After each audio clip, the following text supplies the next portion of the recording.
That is what I'm talking about. Welcome, everybody. Welcome, Goglings, Gogorifics, Gog Peoples. It's been a little while, actually, since I've talked to you because I've been away for 3 weeks. But we are here. It is my pleasure to welcome you all to episode 436 of Pen and Pixels. This is By the Dice Roll as we continue to play Ghosts of Saltmarsh. Very excited for the session today with a group of people, most of whom I met in person just recently. And that was a lot of fun. I'm going to be talking more on my own channel about my experiences with the UK trip. I know a lot of the other folks here have also on their own channels been talking a bit about the trip. It was a wonderful, wonderful experience. It was just honestly just pure joy, really. Like, it was a great, great trip. And it was so wonderful to meet these folks and to do our live D&D event. Thanks to all of those watching now who tuned in for that. It was a great time, and I cannot wait to talk more about it on Thursday, and I'm sure some stuff will come up as we discuss things today. But before I go any further, just a couple of quick reminders about ways to support us on GOG's channel. I am glad also. Why are you capping, though, Izzy's? You're glad I'm back safe, Kappa. That makes me nervous. You're like, I'm not really glad. I'm glad. Haha. I'm glad, ironic grin. No, but it is, I'm glad to be back. Thank you. So a couple of quick notes. If you have not done so already, please follow us here on GogCom's Twitch channel. If you haven't done so already, please consider subscribing to us here on GogCom's Twitch channel and getting those custom sub badges and, oh, I see. Okay. I guess I didn't realize that, Izzy's. I didn't know that. Oh, that's funny. Okay. I got you. So you can subscribe to the Twitch channel here, which supports all of us here on the channel. Can confirm, did in fact get recently get some pay from GOG for this gig. So I appreciate that. Thank you all those who have subscribed and the like and supported us. And if you have not already done so, please consider clicking through and checking out our individual channels, because we have our individual subsystems and Patreons and things like that. I just realized I left out my GOG alerts. Darksaber is on a 103-month streak. Oh my gosh, a Buy the Dice reunion. Thank you so much, of course, to the amazing Darksaber 2K. It is indeed a Buy the Dice Roll reunion. And you too can join us in that sub community by subbing to us and clicking through to our individual channels as well. I'm going to be having I'm going to be having a subathon on my own channel next month, for example. So all of that is cool stuff that we are looking forward to. So yeah, that's what we got going on with that. Also, I will mention that we're going to be finishing right before 7 p.m. Eastern today, because CarTube is following us right afterwards. I don't remember actually what CarTube is playing. Okay. I don't actually know what CarTube is playing, but he's playing something. And that's coming up next right after us. So I will try to wrap right before 7 p.m. Eastern. And then I will be back on my own channel tonight at 9 p.m. Eastern. I know the Oasis reunion. I saw that. Oh, is it RE2? Oh, really? 9 p.m. Eastern tonight, I'll be back on my channel wrapping up the Banner Saga 3 for some more GOG goodness. So you can check that out, which is going to be awesome. All right. So that's the deal with that. But right now, I'm going to unmute myself and apologize to the lovely folks that I can't hear for interrupting them. And then I'm going to unmute them.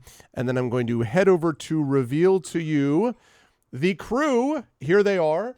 They are here. They are ready. All 5 of them are with us. Unfortunately, Fleos is back to his school schedule and so cannot join us. Someday we'll all be independently wealthy and then Fleos will join us all the time. But until then, just a regular guest star.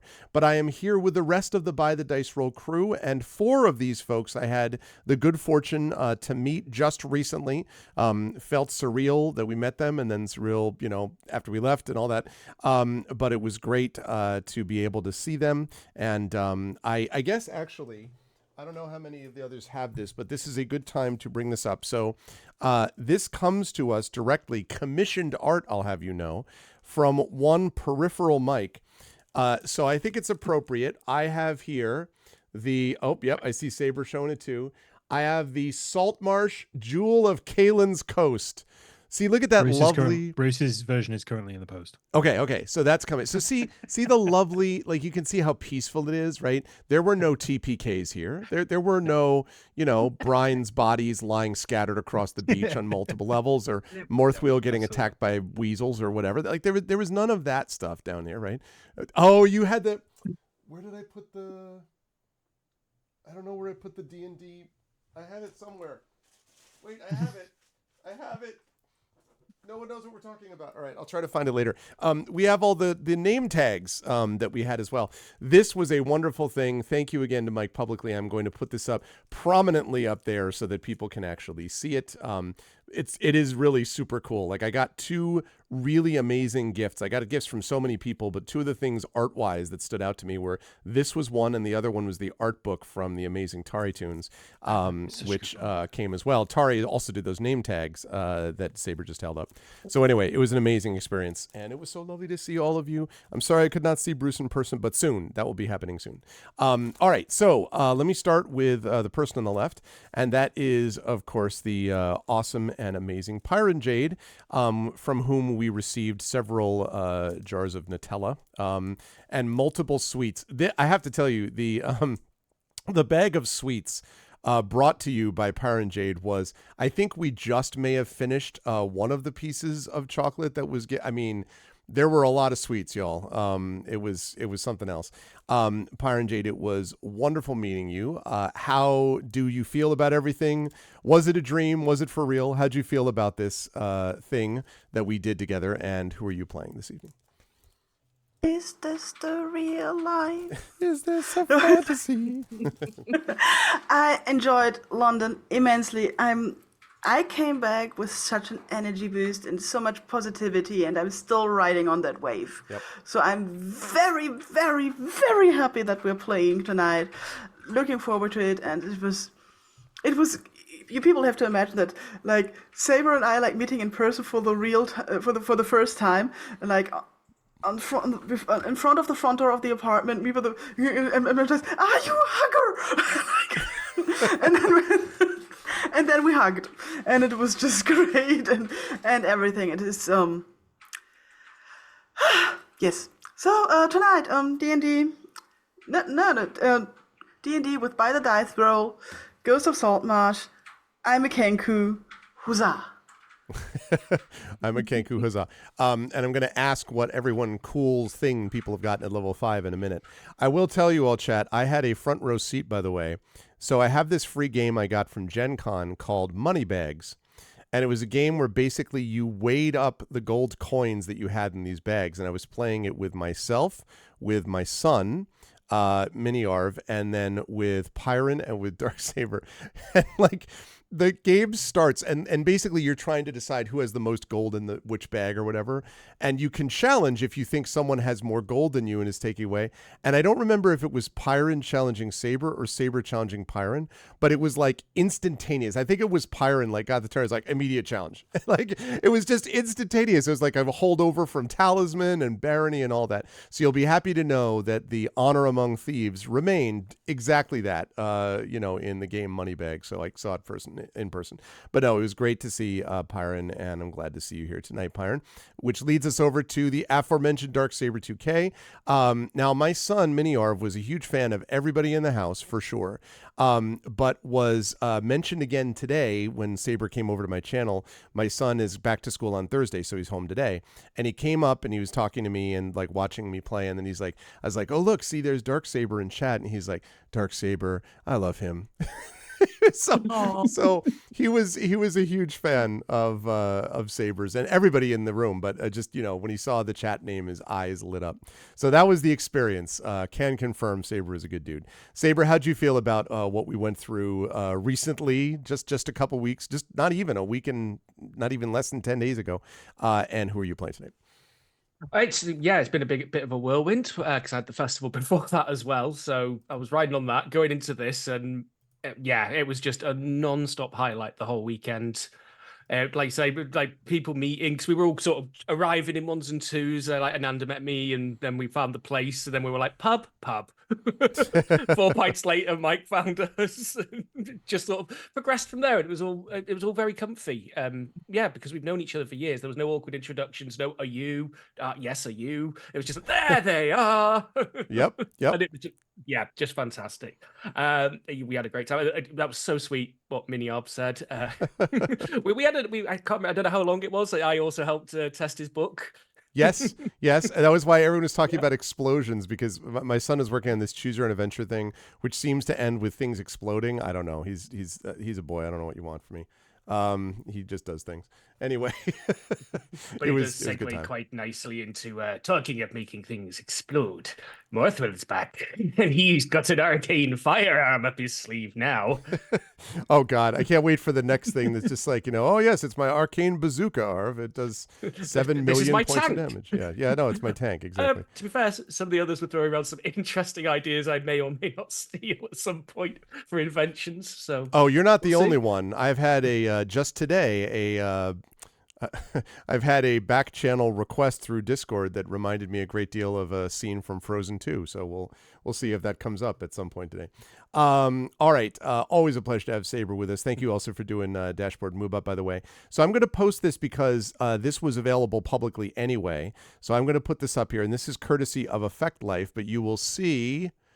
Look at that. If that is not the By the Dice Roll crew on stage, featuring myself, and then we had Fleos, and then we had Ananda and Mike, and then random kobold. No, just kidding. That's Pyron Jade in the Sniv costume for the kobold sorcerer, and Darksaber 2K, who got to get some serious Warhammer vibes. Like I pledge to destroy. It was great. So that was a great sequence, and thank you to Effect Life for taking that. I really liked the omnibus for this. It was a really nice venue. We had a great audience for it, like just a really enthusiastic, like fired up audience, and people on chat. So it was a blast. Those smiles on our faces rarely left the whole time as well. Like not just at the event, like for the whole weekend. It was pretty much all of us were just smiling like that the whole time. It was very, very special. It was great. It was great.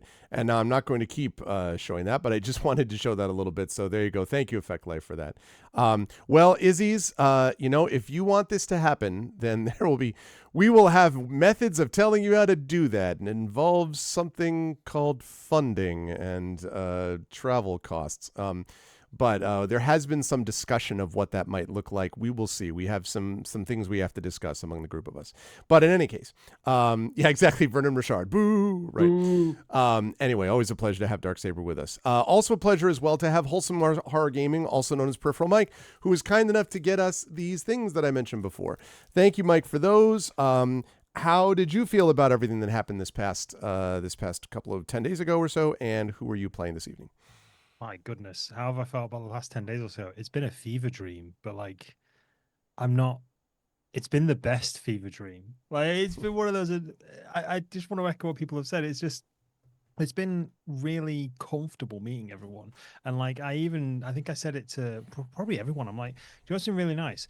There's no awkwardness. Like normally, like I know people online and I'll meet them, and I've done this in various like job roles and like games media and tech and everything, and even Twitch, and I'm just like, this is the first time I just kind of feel like I genuinely have just met friends that I've just never physically met. Also, I can't get over how tall everyone is. Like I don't know why I just assumed everyone would be shorter in real life. I think it's just a me thing because everyone's normally shorter than me anyway.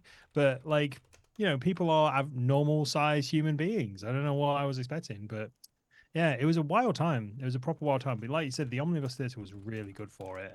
The event was really good. Everything went as without a hitch as we could have asked for, aside from Nickelodeon coming on halfway through the show.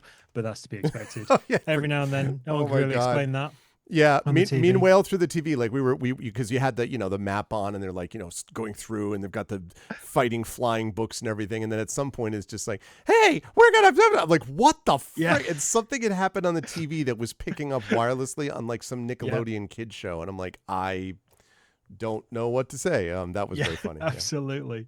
Yeah. But for anyone who is interested in the recorded version, so Ash under Console Pod on my channel recorded. He brought his camera kit down because he's local to London. Brought all his camera equipment down, hooked up to the PA system. So if you watch the live stream version, that is an early access version, right? The produced version, where you get 5 different camera angles and all the really good sound, is currently sat on my hardware. Like it's sat on my PC at the moment. I'm literally going to wait until I get the login information for the Buy the Dice Roll YouTube channel. It's going up on that, and then we're going to figure out some sort of release strategy for it, because we don't just want to pop it up and go, oh, it's public, there you go. We all want to tweet about it, we all want to post about it, we all want to do a bit of a shindig about it, maybe do some sort of live watch or something. I don't know, we'll think of something cool and exciting and sexy to do. But speaking of cool and exciting and sexy, you know who's not cool and exciting and sexy? Silvo Janus Petulus, who's awkward, adolescent, and magic infused. That was an excellent segue. So I'm playing Silvo Janus Petulus, a half elven sorcerer with an aberrant mind past, and I just love how everyone's talking in the background, in the green room, about how, oh, I got an extra spell slot, I got an extra attack, and Darksaber's just like, I got a gun.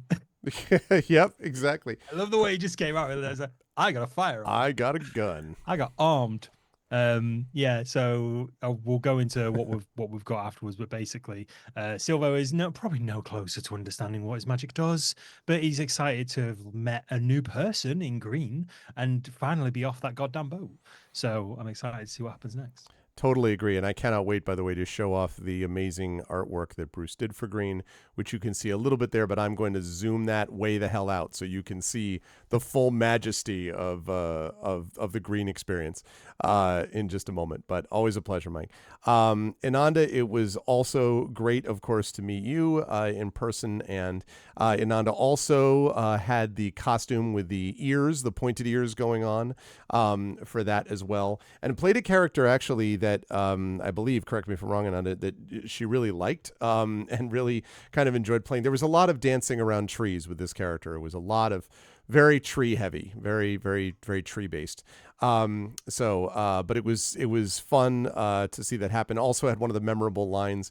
There's a line in which there's a character called Arvanite, who's a librarian, a robot librarian, basically, and is very anxious to protect all the books that he's supposed to. And at one point, Brian, Ananda's character says something to the effect of like, they're talking about whether they destroyed books, and he's like, well, I hope that nobody would have destroyed a book at all. And Blossom's response is, no, I missed them every time, because all the dice rolls had been like 2, 1, 5, 6, and so no damage was done to books by Blossom that day, totally intentionally. It was all part of the plan. Ananda, how did you feel about the session and so on that we had? What was the experience like for you, and who are you playing this evening?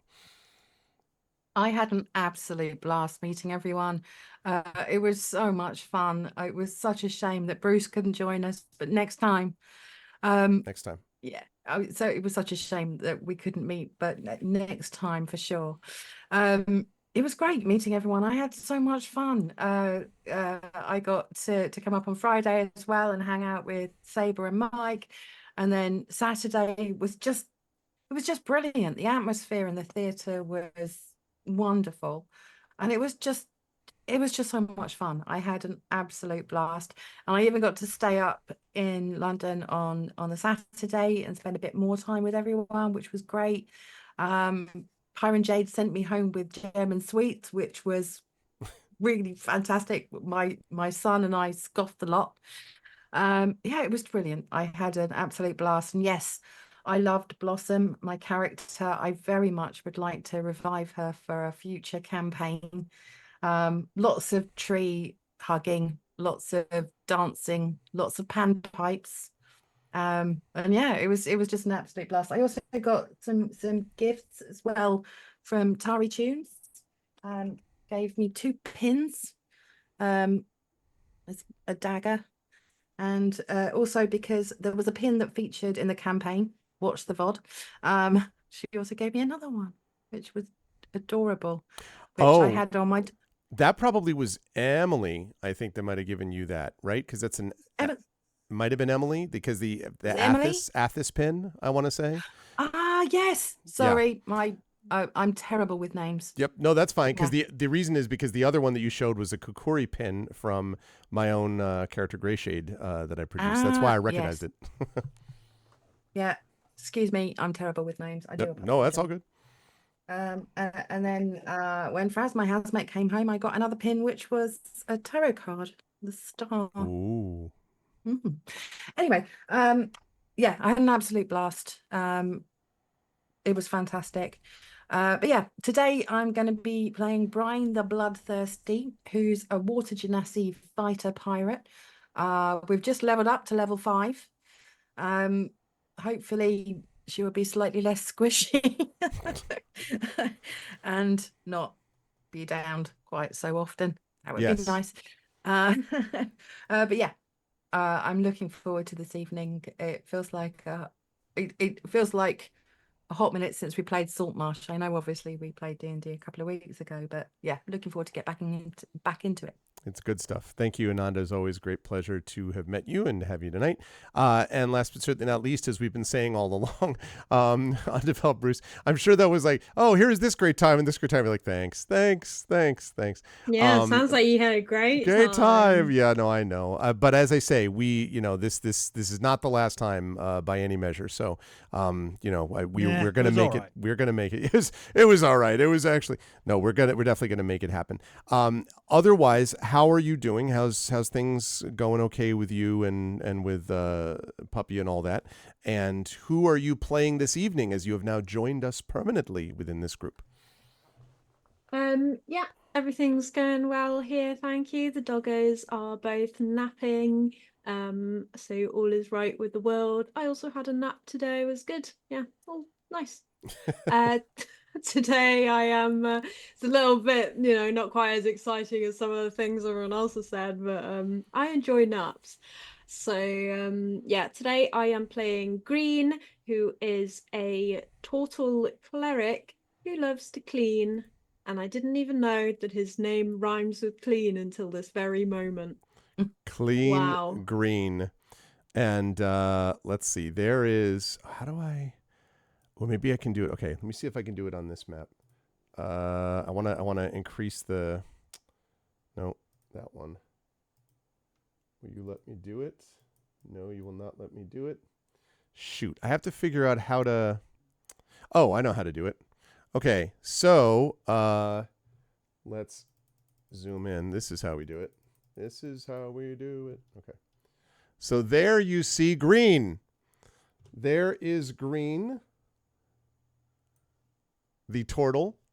And I need to express to you that that's sort of like, well, like that is exactly the way Green presented himself during our last session.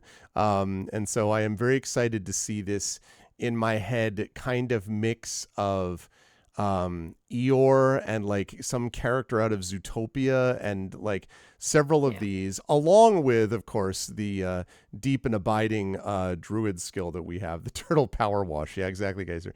It is going to be the gift that keeps on giving. I cannot wait Yeah. to talk more about Green. That is what he in that image he is saying his new catchphrase of "Don't eat me."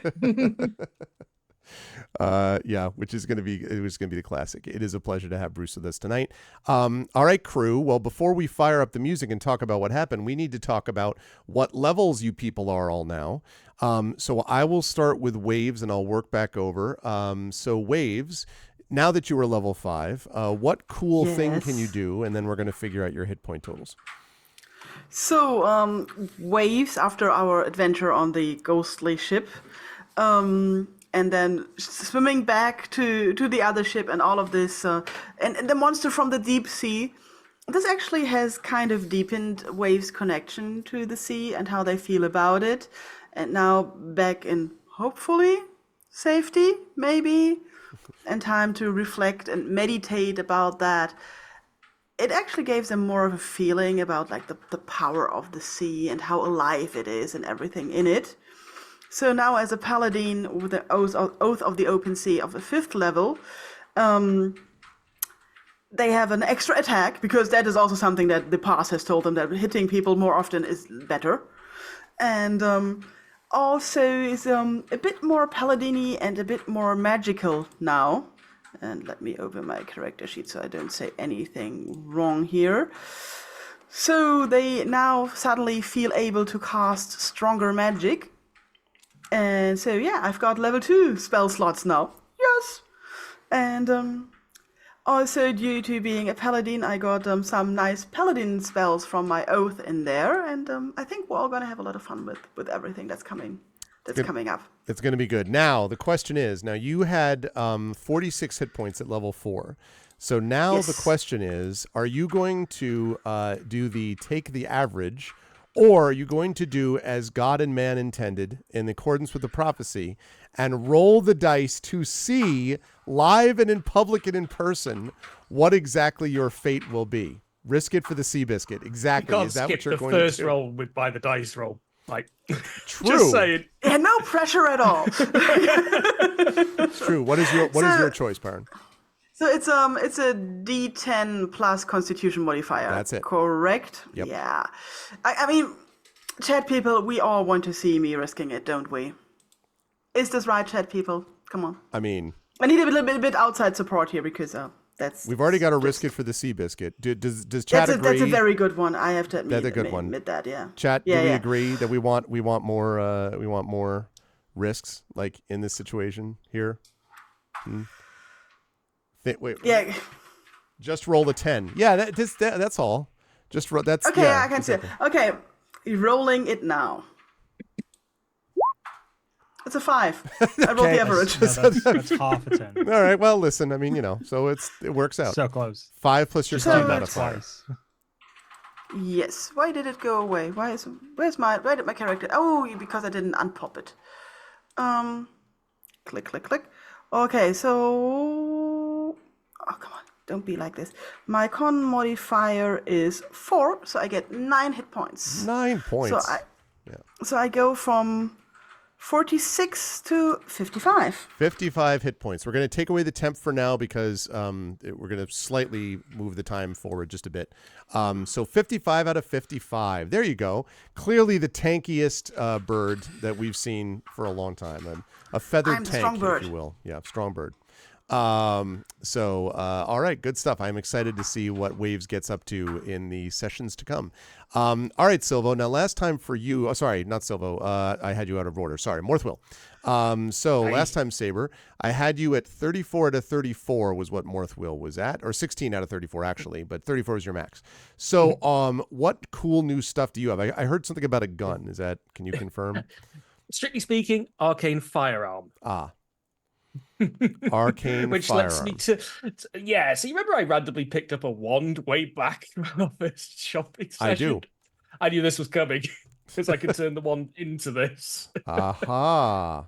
Yeah, so I can turn my woodcarver's tools and carve special sigils into the wand and turn it into my arcane firearm, which becomes my spellcasting focus. So I could literally be with a firebolt going pew, pew, pew now. So it's not a blunderbuss. You didn't do like a No. or whatever. And like We've already seen the blunderbuss and varieties thereof. right. Okay. I also got second level spells and a whole bunch of stuff that I'm like, oh, I could do some stuff with this. Definitely. Some of these are like, I've got alter self. You Which, have alter like, self. just for the imagination role playing potential of that, like so many gadgets I could say I've got to do the alter self stuff with, and that's going to be very fun, I think. Yeah, oh yeah, absolutely. I had this image at one point of you exchanging places. Silvo has some, break or whatever and becomes Morthwill, and you just alter self to become Silvo, and it'll be great. What could go wrong? All right, now as far as hit points are concerned, are you going to take the average, or are you going to do the thing that will create inspiration in your audience and allow your name to echo through the annals of history, by which I mean roll? Hey, I remember the audience left me hang out to dry on my first inspiration last week, all right? That's true. They came back around. Yeah, it did. No, I'm going to take my D8 and roll it. 3 to 5. Okay. Plus 2 from my constitution and 1 from dwarven toughness. So that would be 8. Well, didn't it? I think you already had the 2 in there, though. No, I just rolled. Oh. Yep. Oh, it did roll it. Yeah. So, okay. Yeah. So 5 plus 7. 1, so 7. All right. So 7. All right. No, 6. So you are now 6. Sorry. 6. Yeah, 6. Yeah. 6. Okay. So 40 out of 40 hit points. I feel healthier than Celsig already. Yeah, exactly. I was going to say. Significantly so. 40 out of 40 hit points. All right, good stuff. All right, yeah, he gets the boomstick at next level. All right, good stuff. Excellent. I can't wait to see what Morthwill does when blowing people away. We were joking about my son with explosions, so this will be more explosions. Anyway, so 9, I get self-destructing cannons. Just saying. Well, I was going to say the whole idea of explosions definitely is canon. All right, I took my shot. Let's go. Right, next up is Mike with Silvo, and all right, Silvo. Last time we left our hero, one of our 5 heroes here, you were sitting at 21 out of 24 hit points. What amazing new things can Silvo do? Can you summon a Kraken yet? Can you what other cool stuff can you do? I am now level 20, and I have an additional wish, and this is going to change the whole face of the game. That is definitely not what happened, but definitely not what happened. No, I have been juggling around some of Silvo's spells. So basically, on level 5, he gains 2 level 3 spell slots, but gains 1 known spell. However, because of his psionic abilities, he can swap out 1 psionic spell for a spell of equal level, and 1 sorcerer spell for a spell that he has a spell slot for. So I'm being a little bit sort of rules lawyer about it. Mm-hmm. But I was actually doing this on stream earlier. It kind of feeds into the notion that Silvo has this power inside of him, but he doesn't have the ability to really remember a lot of these spells. Shape Water, for example. Like, he knew Shape Water at the beginning of the campaign, but then after a little while, he sort of has forgotten. He can't quite remember how to do it. He knows he could do it at one point, but because he's not practicing it, he hasn't sort of held on to it. So I'm swapping out Minor Illusion, which is one of my, I believe, was it a cantrip? I can't remember. Minor Illusion is probably a cantrip. My psionic spell. Okay. Do my psionic spell first. I'm swapping out Calm Emotions for a spell of a similar level and either Enchantment or Divination, which is Tasha's Mind Whip, which feels a little bit more attacky. Yep. Yeah. Also feels a little bit like it could happen without Silver really knowing what's going on. I'm swapping out Minor Illusion for Haste. So I'm swapping out a cantrip for a level 3 because that's the sorcerer ability side of it. And then I gain a spell, so I've also gained Slow. So he's going to be messing around with time, which I think Haste and Slow might be some really underrated spells that I've never really explored before. So I'm interested to see them sort of happen in combat. So you whip someone mentally, and then when they run away from you, you slow them down, haste yourself so that you can whip them again repeatedly. Pretty much, yeah. Yeah.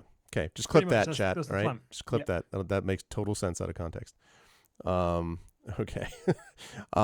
Good stuff, Mike. All right. So now the question is, will you do as God and man is intended, or will you take the way of the easy way, the quicker way, the more seductive path, the dark side, and just do the average? I'm just doing the average. I was like, I'm doing the average. Move on. I get 6 points. People are like, do you maybe like the rolling the dice? I'm like, yeah, rolling dice is good. Okay. I'm not risking it. He's got 24. By the dice roll, not by the average. He's got 24 hit points. He's very squishy. I'd rather take the 6 and make it a nice round 30. I know I could roll higher, but I'm gonna play it safe. It's been a bad luck week for me. So I'm not okay. For you, it's by the mid roll. I get it. It's by the mid roll. Middle table. That's what I'm aiming for. Middle table. That's all I aim for. Never relegated, never promoted, just mid. Mid-table Smith. That's what okay. So you're 30 out of 30 hit points. 30 then. out of 30. That's all right. Lovely. Hey, what's up? Question results. All right. So far, we've had 2 who embraced the prophecy and one who was like, the hell with that. All right. So 30 out of 30 for Silva. Okay. Moving right along. Brian, you are now level 5. So what does I know you talked about being less squishy. We'll get to the hit point thing. But what other cool stuff can a Water Genasi fighter at level 5 now do? Oh, you're muted, I think. I was muted. I have an extra attack. That's good. And like additional proficiency bonus, but that's pretty much it. I don't have my fancy scimitar anymore. Question though, because I'm dual wielding. Do I get with my additional attack a dual wielding attack again? Yes. So let's see with the extra attack. I believe the attack action, I need to look at this again, but I think the attack action is a dual wield attack. So when you take the attack action, //, so if you get a second attack, you get to again //. Now, what we can't do, I want to establish this up front though, is we can't make this into some whirling dervish thing where you're like attack on 1, attack on 2, attack on 3, like 4 separate targets, and all of a sudden it's like, Bruce Lee. That is not the way it's intended to work. So if you're going to do separate attacks, you could // against one person for your second attack, turn around and // someone else, but you couldn't do /1, /2, /3, /4. You follow what I mean? Like that way. Yeah. So that's all. Yeah. That makes total sense. Absolutely. All right, yeah, hit I points. don't have... What are you going to do? Are you going to, in accordance with the prophecy, or are you going to be mid? Well, when Mike decided to go mid, the immediate song that jumped into my head was "You don't win friends with salad. You don't." So I'm gonna roll. Sorry, Mike. Brian is not Brian the mid thirsty. Brian is. This is It's fine, mate. Trailblazers rarely get followed in the first instance. Don't you panic. Don't you panic, mate. Silvo will remember this. All right, let's. So, am I rolling a D10? You should be as a either D10 or D12. Actually, wait a second. Should be. Wait a moment. I know this. No, not that. Hang on. Fighter is D10. It should be D10, I think. Let me just make sure. He knows this. Barbarian is D12. Yes, D10. That is yes. What Pyron just whispered is accurate. Okay, so yes, D10 plus your con. Plus my con modifier, which I believe is 3.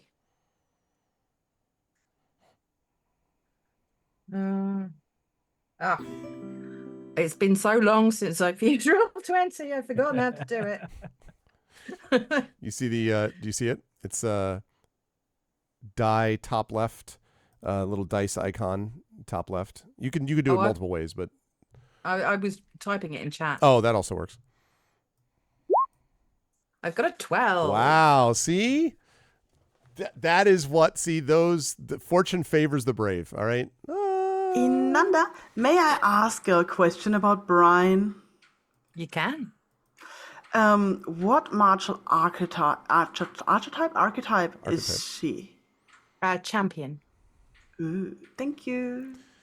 Okay, so that that's right, means champion. That is 42 plus 12 is 54. So we're looking at 54 out of 54 hit points for Brian. Indeed, less squishy. Just underneath Waves, the feathered tank known as Waves crashing against rocks, with 55. Brian with 54.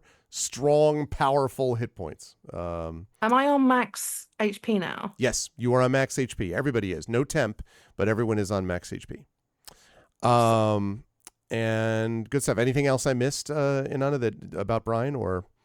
No, that was it. Okay. Yeah, apart from I don't have my magical scimitar anymore, because we have Saber's cannon instead. But that's fine because I've got an extra attack, so I'm golden. Yeah, that in case you're curious, that's because Morthwill had to pull off the Artificer infusion or whatever it is, the enchantment, on one to give it to another so that we could have this awesome cannon. So to be clear, didn't need it for that. That's for making it my enhanced arcane focus. Oh, I see. I thought it was like another example of swords evolving into guns, like that kind of thing. It's a sign of the times. Gunblade. Now there's a thought. Revolver. Exactly. And a blade. Who does I want something here. Who does gun blades? That's some crazy game playing stuff. All right. Always a pleasure then to see what Brian's going to get up to. I can't wait to see. And last but certainly not least, we have Green. Now, Bruce, we were only introduced to Green kind of character wise, but now we get the fully operational battle station known as a turtle, as a turtle cleric specifically. So tell us a little bit about what Green can do at the lofty level of level 5. What cool stuff can they do? Well, Green is a life domain cleric. Very classic. He's a pacifist. He's probably not going to do much fighting. He's never going to use his spirit blade. But at level 5, he got what seems, I think, will be a very important spell for this group. Not looking at anyone in particular. Brian, Revivify. So that should be useful at some point. I also do have a confession to make. Because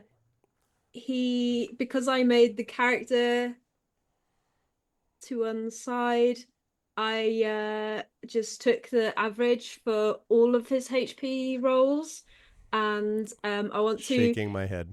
Yeah, I just want to come out here and say I'm ready to rectify the mistake and roll all 5 now and override his HP. You could do that if you want. I mean, otherwise you could take the mid and then do. I guess you came in at level 5, right? You can alter it and do. It's up to you. I'm actually only mostly joking about the peer pressure. So it came out exactly the average. That's true. So it came out. Is that true? 4, 6, 5. But it's more honorable this way. No, you got a point over the average. One more than the average. Yeah. 1 point over the average. Okay, so we are. So when you're on that 1 hit point in a dream. Yeah, exactly. Excellent. 36 out of. Sometimes 36. that's all you need. Yeah, hey, listen, chip in a chair, as they say in poker. All right, 36 out of 36 hit points. Turtle Cleric, something that this party, it only took them until about midway through the campaign to get the healer that they really could have used a long time ago. So this is going to be good for this group. But they have survived. They have made it. All right, I am excited. Let us fire up the music, and let's talk a little bit about what happened in our last session. And let's see. Let's go with some. No, I don't want that. Let's go with this. Yes. Let's go with some Rivertown. And that's actually a Saltmarsh town. Make sure I got some sound. Wait a second. Oh, there we go. Are you folks hearing that? I'm not, but I have it muted anyway. Oh, okay. Does anyone not have it muted? Now that I can hear fixed the problem with Saber's song. Oh man, I was just glad when someone finally mentioned it other than me. After again 2 years, I'm not even exaggerating. It was like a year at least. I had no idea that was happening too, and then we're like, "Oh, I just click this." It and was. like, To be it's fair, God. we thought you were just having an episode. Just Yeah. Oh my God. Okay. I heard tavern music. Oh, he's been at the room again. He's been playing Talisman on his stream with his friends again. Always happens. All right. in our last session, the crew has come quite a long way, and in our last session, the crew had been sent to try to handle two problems, actually.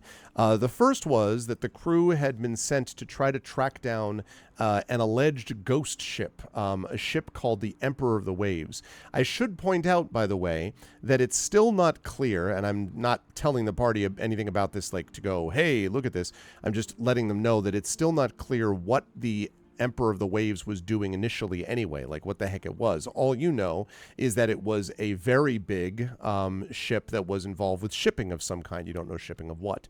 And was then lost and assumed destroyed, but then had surfaced again, and mariners who had seen it swore that they were looking at a ghost ship that was just kind of rocking back and forth on the waves. This was obviously not our waves, the other waves. This was obviously disturbing to the townspeople, and there was a rumor that the ship in question held something of particular value to Anders Solomon. Now, Anders Solomon, remember, is the one who is basically the head of the council, more or less, of Saltmarsh, and someone which the party has been attempting over time to be able to ally with, at least in some level. Part of the reason the party went to do this in the first place is not because they wanted to do a fetch quest, but because they're trying to gather and rally the townspeople behind them, and especially unite the factions of the town behind them, so that the town can do what is necessary to fight back against the Sahugan threat and to ally with the lizard folk. This is something which, if you've ever played any game involving any council, you'll know that it's never as easy as coming in and saying, hey, you should do this, and then the council's like, you're right, we should. The council's always like, no, I don't believe you, garbage, blah. And then you have to go do some stuff to convince the stupid council what they should have known already. That's pretty much where we are right now. And the factionalism among the traditionalists and the loyalists in town has made things difficult, and something that the party has had to navigate the whole way through. So the party was sent to this ship in part to deal with this, whatever the threat is of this ghost ship, but also because supposedly on this ship was some artifact that would be of great value to Anders, and that would demonstrate sort of would develop even further loyalty towards the party. It would basically create this level of respect for the party above and beyond what they already possess. And so the party agreed to go and do this, but got a little bit sidetracked on the way because there was also a little matter of a silver mine that was overrun by the undead.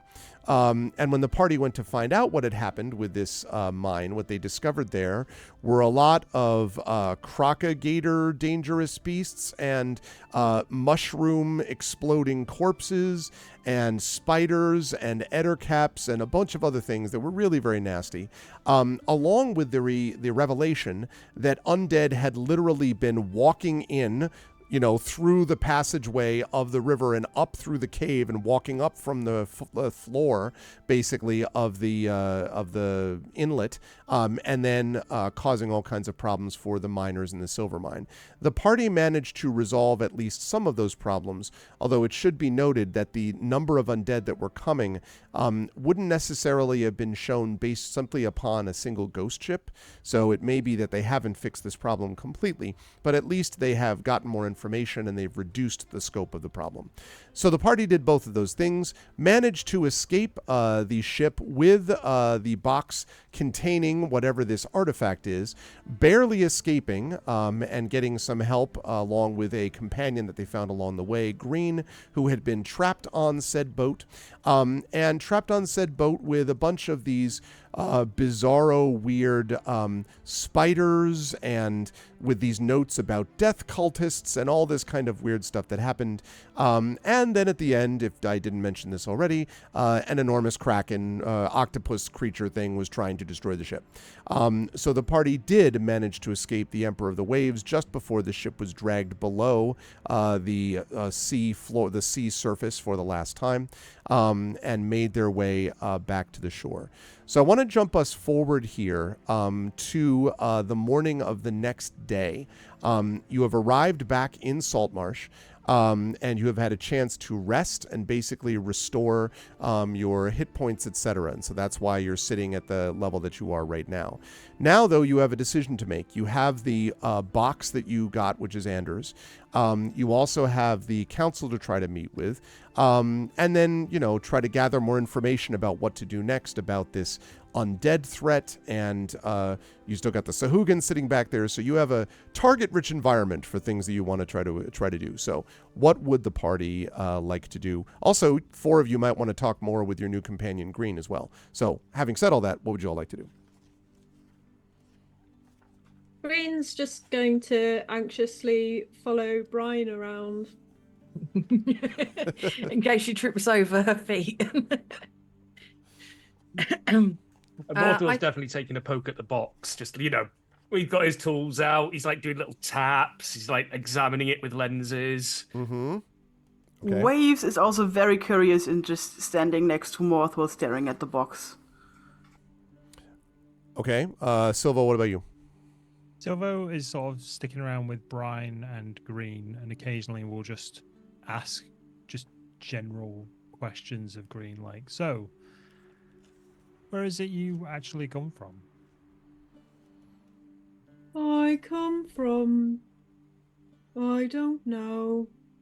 But I lived with the druids. And then I lived with a wizard. And then I lived on a ship and they tried to eat me. And now I'm here. You lived with a wizard? I cleaned his pool. Oh. How did you end up on the ship? I was trying to find inner peace. Do you find it? No, I never find inner peace. Whereabouts in Saltmarsh are we? Are we at a tavern? Are we... I have you having landed to the north of town, just to give you an opportunity to decide where you want to end up, like where you want to go from there. You don't like the idea of handing this over without knowing more about it. We don't know what it is, how it could be used. I agree. We know someone didn't want it found pretty bad. I point towards the town and say, Cup of tea? Where are you I going to keep definitely want this? to go check on Hannah, so... Wasn't there a monastery with someone friendly that we spoke to before? He was able to give us some history. I'm going to have to scroll back a lot through pages to find his name. It was slightly north of town. Yeah. There was like a church. Yes, I think you're talking about here. And... maybe? Sanctuary of Takan, I've got. Probably that. Oh, here we are. Wellgat Brine-handed at the That's Temple of it. Procan. Yes, Yes. that's right. I've still got a note that he's looking for sailor remains. Yes. yeah. I could direct him to quite a few at this point. I mean, to be fair, we'll just send him to the silver mine. There's bound to be loads walking around in there. I think they meant like remains that were like lost. Unspecified. Maybe that's would be slightly safer than taking this into town. We don't know who's after it. We don't know. We don't want this to get into the wrong hands, even if we do give it to Anders. Maybe we head there. Maybe the cleric there will know a little bit more about its history and about the silver mine's history. Well, there's also the gravekeeper, the gravedigger, who's big on the history of the town. So Those folks on the ferry will know we brought this back, so word's going to get out soon. yeah, we've probably got like a morning where this won't become common knowledge. I mean, you know what gossip's like in this place. Most of the people aren't up until mid-morning anyway, but as soon as they are, it's going to be all over the docks like wildfire. Does my sort of prodding at the chest yield anything, maybe arcana-y? Like, Possibly. Does it feel magical? Yeah, I was going to say, why don't you make an Arcana check Okay. for me, please, Morthwill? 16. Yeah, I mean, you don't know any of the specifics, but it's pretty likely that it's magical. For one thing, you would know that anyway, given the reality that it is a metal box that's not rusted, right? It's a metal box that somehow has avoided everything else on that boat was rotting or, whatever. And this is an example of something which was pristine and clean and clear. So it's pretty likely that it's magical of some kind. And so, yeah. This might just be the best made box I've ever seen in my life.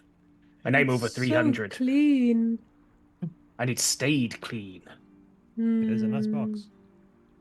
I'm going to reach down and pick up some dirt and wipe it on the box. Sorry, Green. Green instantly casts prestidigitation and cleans it again. He's not having none of this nonsense. I wanted to see if it did it itself. Before you had a chance, like, it just vanishes. and when you look over, you see Green sort of like, type of thing. Can Green pick up the box and hold it like a teddy bear? It's very heavy. Green can okay. like hug it, like go and hug it, I suppose. Yeah, Green does that.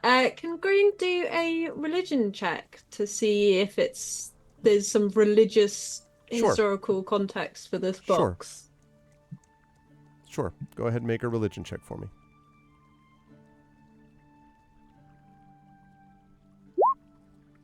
14. Not that you know, Green. This box actually does not have a whole lot to market.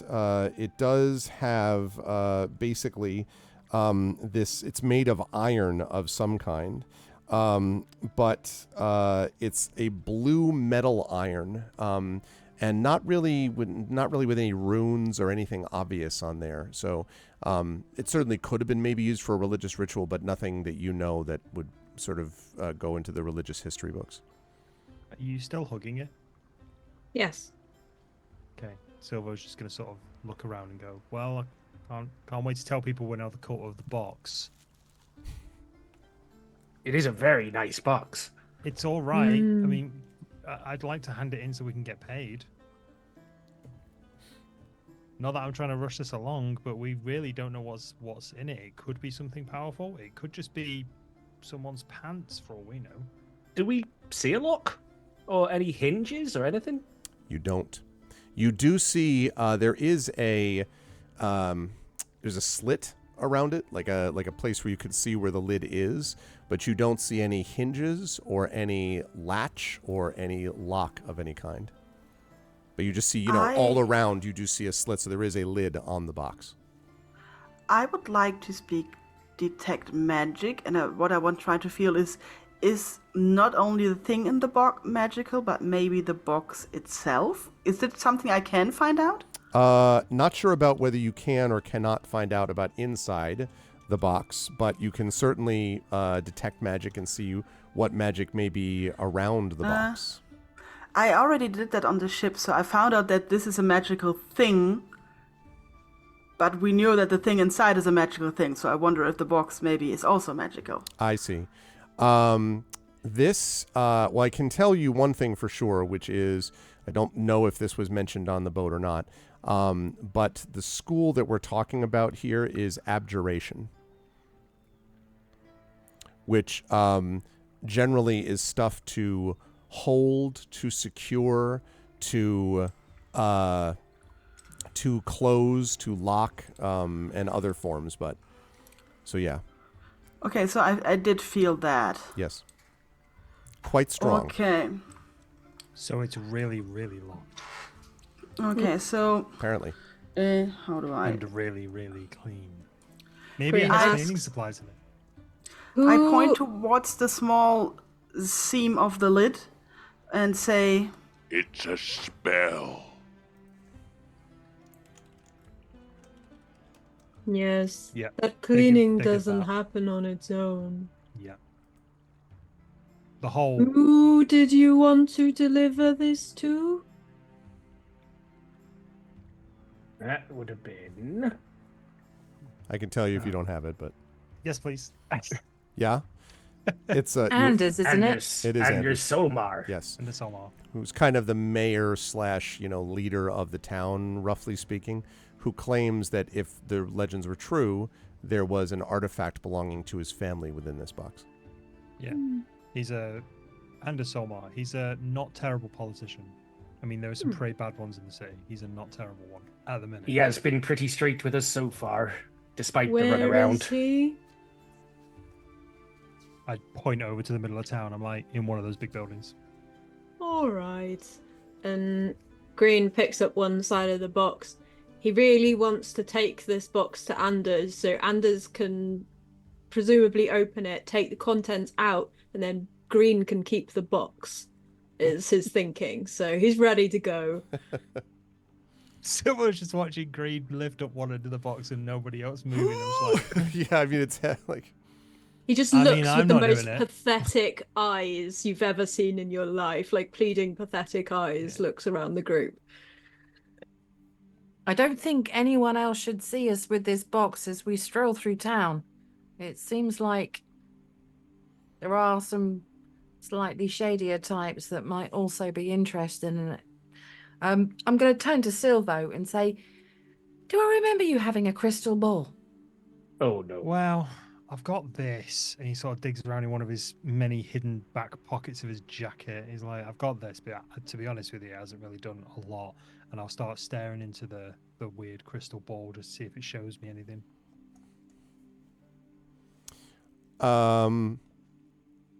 make an Arcana check for me, please. I've got written down that the 8. last time you looked was when Shiny you ball. saw the ship being dragged under the waves by the tentacles. Yep. That's exactly what I saw. Yeah, Which, what I'm you not going to lie, gave me the willies when we saw that ship. Because I thought it was the first ship that may or may not have gone under due to certain circumstances that were beyond our control completely. But actually, it was the second ship where it went under the waves. That was completely not within our own control, and we definitely didn't sink it. what you see within Oh, I it now definitely sank it. is a dark Shut globe, Silvo. You don't see I see anything it. else of it. Just a dark globe. Okay, Yeah. cool. I'm like, but to be honest with you, I'm starting to think the thing is broken, and he'll just sort of tap it against the box, just like gently. He's like, I'm pretty sure this thing is not working, and he'll just tuck it back in his coat. Have you tried giving it a shake? Well, I tried that, and he'll throw it over to Mothwell. Oh, Dex check. catch. Oh no. 8. Okay, I was hoping it was gonna. If a crit fail would have been very funny. You sort of are like, whoa! You do, however, catch it. I should mention, by the way, that Silvo. Also, can you do a perception check for me? I'm slightly ex post factoing this, but this is for when you Me? were tapping. Yeah, when you were tapping it against the chest. Yep. Absolutely, 11. Okay, yeah, no, all right. So just tap, tap, tap. When you toss it over to Morthwill, you catch it. Okay. Give it a shake. Have a look inside. Make an Arcana check for me too, please. Okay. With my new +3 proficiency bonus. 27 crit. Wow. 27. Suddenly just fireworks. Poosh. No, I so see you. when you It's a Palantir. Morthwill, when you look into the ball, you're sort of staring into it, and for a moment you get this sort of you see nothing, and then you get this flash, and there is a moment where you see yourself looking at what looks like a set of sand dunes on a beach, and behind those sand dunes an imposing looking house, building, monastery, fortress, some big thing behind it. And as you're looking, suddenly a skeletal hand reaches for the ball. And then I dropped the ball. Be careful, I'm still paying that off. Hey, Jeez. hey, Silvo hey. goes for it. We may not be done with the undead. I saw a beach and some sort of fortress or monastery. I couldn't really tell, but I was more distracted by the skeletal hand that grabbed at the orb. Huh. Yeah, that doesn't sound fun. I wonder. Brian, think fast. And he throws the orb to Brian. Dex check. God, if I drop it now, I'm blaming you. I'm waiting for you to Uh, drop kick it into the ocean. Just a straight dex check. Yes. I'll take acrobatics if you have that actually. Oh, Would it help? Depends on the roll. is that still dex? But no, I'm not proficient. So yeah, Okay. it's fine. All right. 13. That's enough. Yeah, you're able to catch it, although you're a little bit, huh? But you still do catch it. Juggling it a bit before I catch it. So what do you see anything in it? I'm gonna look in the ball. I Okay. have. Arcana check, please. Okay. I'm not very intelligent. But I got a nat 20. Wow, I'm not very intelligent. Wabam. Okay. Hot damn. You look. Prophecy loves us today. No You kidding, get a right? crit. You get a crit. Unbelievable. When you look in the ball, Brian, again, it's dark for a moment. And then you see this strange image. And at first, it looks to be the back of a humanoid figure of some kind, back turned to the ball, the camera, the vision, writing at a desk. And then you see the head of the man look up. It's kind of flecked with gray, the hair is, and then turns to face you. And for a moment, you know that you were looking at the face of Scarron Wavechaser, who is Anders Solmar's butler, you may remember, like his assistant. But he's wearing a cloak of scarlet.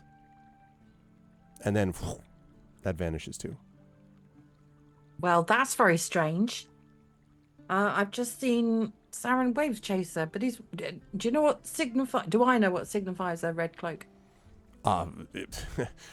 Many things could be.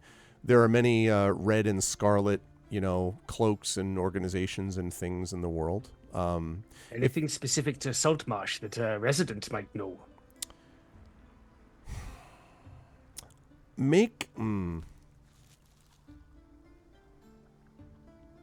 No, but it might give you a lead to work with, Northwell. Okay.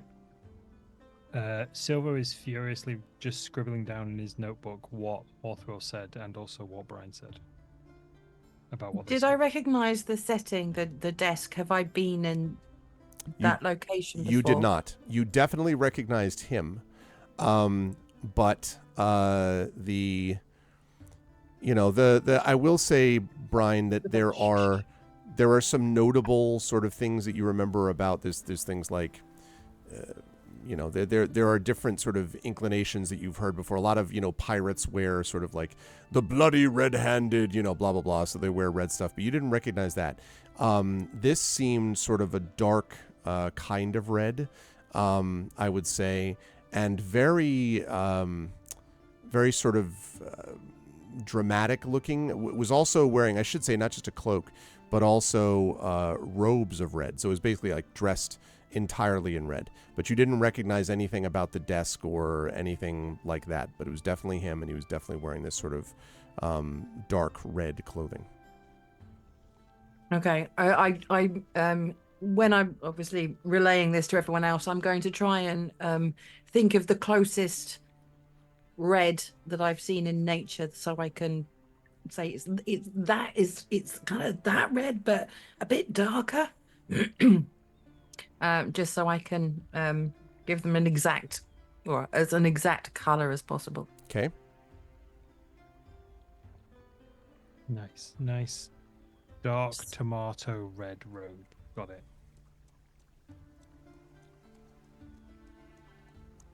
All right, well, pass it along. And he motions to Green. Yeah, I'm gonna pass the orb to Green. I'm gonna wipe it on my trousers first. Don't worry, it's probably clean. And you're not tossing it then, you're handing it to No, Green? I'm passing it. Okay, all right. So Green, you don't have to make a check for that. Green, do you want to look in this ball? It is it's a clean ball. I mean, it's not as clean as the box, but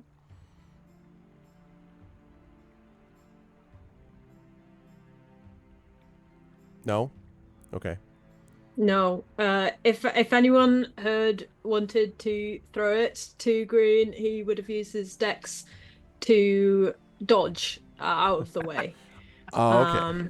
Yep, fair. So doesn't even like so when Brian reaches out to you, or you just kind of like, hands out like no. Okay. I'm all right, thank you. In which case, I'm going to pass it to Waves. Okay. Silver raises an eyebrow. Waves stares at the ball, says, Oh, for God's sake. and tries to see something in it. All right. Let me have an Arcana check for you too. Oh, 1 moment. Ah, there we go. Submit. 11. Okay. No 11. crit. Not three consecutive crits. That would've been good. Yeah, this just basically seems like a black sort of globe, dark globe. You don't see anything in it particularly. Okay, I shake it. Does anything happen? Nope. Okay, I shrug and hand it back to Silvo. Okay, I take it and I put it back. I'm like, well, that's interesting. So maybe it just works on certain people, certain days then. I don't know. All I do know is I still owe that guy 10 gold for this week. So I should probably go do that at some point. I would still really like to find out more about this box or not parade through town with it. So do you want to keep it somewhere or like, because we know the church is probably secure. Well, But then Might even know a bit about it. I mean, if that's we true. if we could take it to the church and maybe talk to the gravedigger and just find a bit more about it. We Yeah. haven't been back there since we were on our way to the lighthouse. That's very true. Yeah. There's bound to be Alright. records about a box this good. And we're really close, so we may as well. I take the box and put a cloak over and make a motion to carry it like a casket bearer. Good idea. Yeah, Mothel will throw a cloak over, but he's might be a bit short for convenient lifting. Okay. I mean, one of you Green can takes off Oh, go ahead. the cleanest loincloth you've ever seen and like lays it delicately over the top. All right. Super clean loincloth. One of you technically can carry it. You're just going to be going at a very slow pace. But I think all of you have the strength to be able to carry it, albeit slowly. Green will carry it. What's your strength, Green? 15. Okay. Yeah. So you're going to Yep. be sort of moving at about 10 feet per round. So you're about a third of your normal speed, but you can do it. So, all right. And are you bringing it to the church? Is that what I understood? The temple? Yes. Okay. Yeah. And And okay. I'm go ahead, Brian. going to say to the others as well, maybe if we do give the box to Anders, we bring Anders here rather than taking the box to him, because I'm slightly worried about Saren Wave Chaser being in that image. Maybe we bring Anders to the box rather than the other way around. Yeah, sure. I thought I was the paranoid one, but yeah, that sounds like a plan. I make As long as it noise brings us gold. I make noise like a coach and nod. Like a horse coach. Not like take That- the ball. That's Yeah, an it's excellent like, idea. You can I do it, could- coach. Yeah. I Put me in, coach. go Put me and- in. I could go and get us a carriage, and we could put it in the carriage and just deliver it somewhere. Where would Or you we get a could- carriage from? Hey man, I got connections. All right. I know a guy who emphatically owns- I shake my don't head. want to know. Oh, no, I emphatically shake my head. I say Anders and repeat the carriage noise. Oh, you bring Anders here. Okay. Fair. Ah, I like that. Neutral ground. Or even sacred ground. Green is holding this box, waiting for somebody to tell him where to take it. Where is the church from here anyway? Just south. Nice. Silver points towards the big spirey looking building over there. Green Oh, that's not far. starts slowly walking that way. Silvo is probably going to go. So you're going about 10 feet per round, right? So you're going about. Did you say a third of your movement speed? Total speed. So 60 feet in a Total minute. speed, yeah. 60 feet a minute.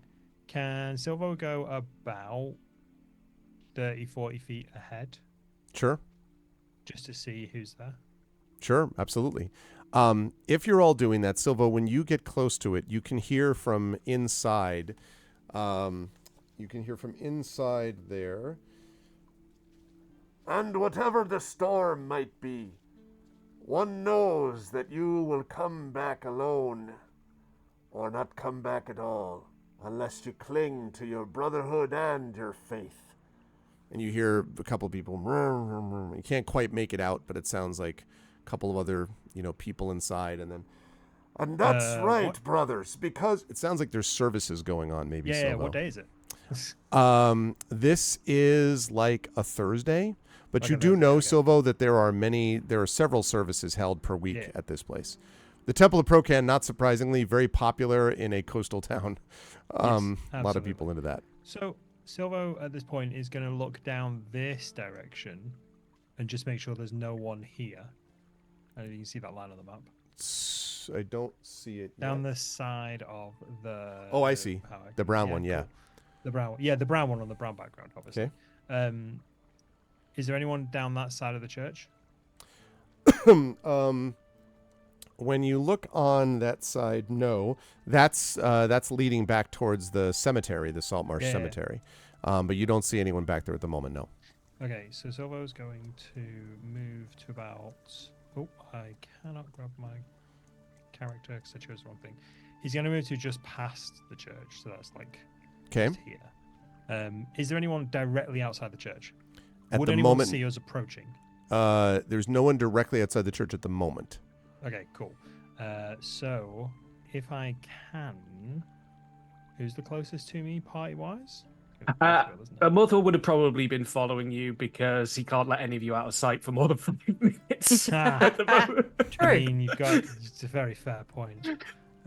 Is anyone sticking with green, by the way? Because otherwise I have this image. I've moved next to green. The green's going to be like here. So I do know that Brian and Green will be next to each other. So I am going to telepathically speak to Brian to say, it's Silvo, approach the church and take a direct right down the side of the church. It's clear. What's the range on that, A Silvo? mile. Really? Yeah. Oh, okay. Well, then you're fine. Yeah. Well, actually, it's number of miles equal to my modifier, my charisma modifier. So 4 miles. 4 miles. Okay, you got it. So yeah, that's why I was pretty safe. I could probably do that. Yeah. I'm going to reply out loud because I don't understand the whole telepathy thing and go, yep, okay, I've got it. Turn right just before the church. Which waves in green here, probably just walking along. Okay, Silvo's going to remain stationed here for now, whilst everyone else approaches. Okay. So Morthwell, you would not have heard that, but you do see coming up to the church, you hear the whole And therefore, as the waves roll in, so too must our faith roll in and be renewed. and he's going on with his sermon. All right, so I'll probably just walk right up behind Green's Silver, walk. just poke him in the small of his back, dwarven poking level. Just be like, hey, what you doing? Wait, did I not send that to you? I thought you Said just what did to to me? Brian. You did, Sorry? Brian. No. I know I sent it to Brian. Silvo's saying, did I not send that to you? He doesn't know it's not Oh, like a gotcha. group message. Got you. Oh, All right. Like, okay. Well, there's no one here. So I was going to say go down the side of the church, which it definitely said to one of you, but no one answered. So, yeah, I'm still getting the hang of that. There's something going on inside, but no one's coming down the road, and there's no one down the side. So I thought we'd put the box down the side at least for now. And then aye, well, we've probably we can got see some what's time what. before the ferry folk get back and report whether they dropped us off. Hmm. So they'll know to start looking up here if they come finding us before we find anyone. But Yeah, I reckon we've probably got a couple of hours, to be honest with you, before most of the people on the dock know. Because they'll have tasks to do once they dock. They'll have stuff to be getting on with, and then once their lips start flapping, then it'll start spreading like wildfire. aye. We don't know who else knows about that ship either. It was a big old commotion and it was way out to sea, but you'll be surprised when people find out goes on at sea. Yeah. Meanwhile, Green is just continuing to proceed along at the same pace, I'm gathering. I love the walk. Yeah, he hasn't been told any different. He's just happy. By the way, that's his happy face. That's exactly He's what I very imagined happy Green's with happy his face. Yeah. with his clean box that This is the stays happiest he's clean. been in months. Yeah. I'm going to turn around to Green and Waves and go, okay, Silver said when we get to the church, we're going to turn right before we get to the church because that way's clear. Right. Right. Not left. Right. As you wish. Okay. Okay, so going at this speed, best guess you're looking at like 25 minutes to a half hour before Green arrives at the temple. Cool. So, Can I check over in the graveyard to see if the gravedigger is there? you can, and you do not see the gravedigger there at the moment. And Okay. this is Well, I'll come Craig, back. by the way, who He is not only the town gravedigger, but also kind of a historian. But he is not there at the moment. And has only accidentally tried to bury me once, That's right. but I was in a bit of a sorry shape when he found me. Right, well, I'll just stand with Mothwell then. Your petty squabbles won't matter at all in the sea. No one cares about how you feel about the people around you. The sea is implacable and cannot be made to feel sorry or compassionate. Only Procan So believes, sand and dunes. only brothers believe in each other. I mean, he's right. You know, must it's work rough with out each there. other to... And, you know, Oh yeah, no, continues. absolutely. But sand dunes, and Silver just gets the Hmm. crystal ball out of his pocket, like, and he points over to the beach, like dunes, or like desert dunes. Bothwell looks up at the monastery, and then he's looking at the beach and the sand dunes, and then at the orb. No, doesn't look anything like it. Okay. Yeah. All right, but it's not this one. All right. But yeah, something might be looking for that. Right. So I had this idea. Right, you invent stuff, don't you? Yeah, sometimes. While we're waiting for Green, I had this idea, and Silver gets out this little sort of bit of cloth with a very crude sketch on it. He's like, if I took my crossbow, right, because I hate reloading my crossbow. I don't think it's going to have much of an effect on it, but it's going to make my life a hell of a lot easier. Do you think? And he's basically just pointing out this very crude schematic of a pump action crossbow, like no actual just cosmetic change, but to help him load his bolts a little bit quicker. He's like, do you think is this a thing? Am I crazy? Is this a thing that could happen? It seems similar in principle to a repeating crossbows. They can be quite fiddly to make, but that's not exactly what you're asking for. Violence I won't know. always be Those are the the ones that go answer, brothers. aren't they? I've Sometimes got a it's big, faster. violence big is lot of wrong. arrows that just like Yeah, slot in no. the top and you doof, doof, doof. No, I always find it fiddly when I'm trying to load the bolt, especially if we're in tense situations. My thumb gets caught and then I'll slice it, and then either blood gets in with the bolt and it's slippy, or I'll be sweaty and it'll slip, or I don't know, I'll get a splinter if it's a cheap crossbow. I have been a bit too polite to say anything, yeah. Sometimes I'm not used to this, and sometimes I don't really know how to. Like, if you give me a crossbow in a field, I can reload it and shoot it all day long. But you put me in one of those situations we've been in, and I don't know, I'd lose a bit of myself, and I get a bit panicky. But I mean, don't. He looks around. Don't tell the Kenku that though. All right. I won't. All right. Cheers. Unless they can read minds, in which case I'm afraid it's an open book. Can't do much No, I about think- that. Oh, got a horrible feeling that if anyone else can read minds, I'm in a lot of trouble. Well, if we already know about that fellow's book you got, remember him? Yeah, Sambalat. Yeah. Yeah. Can't wait to run into him again.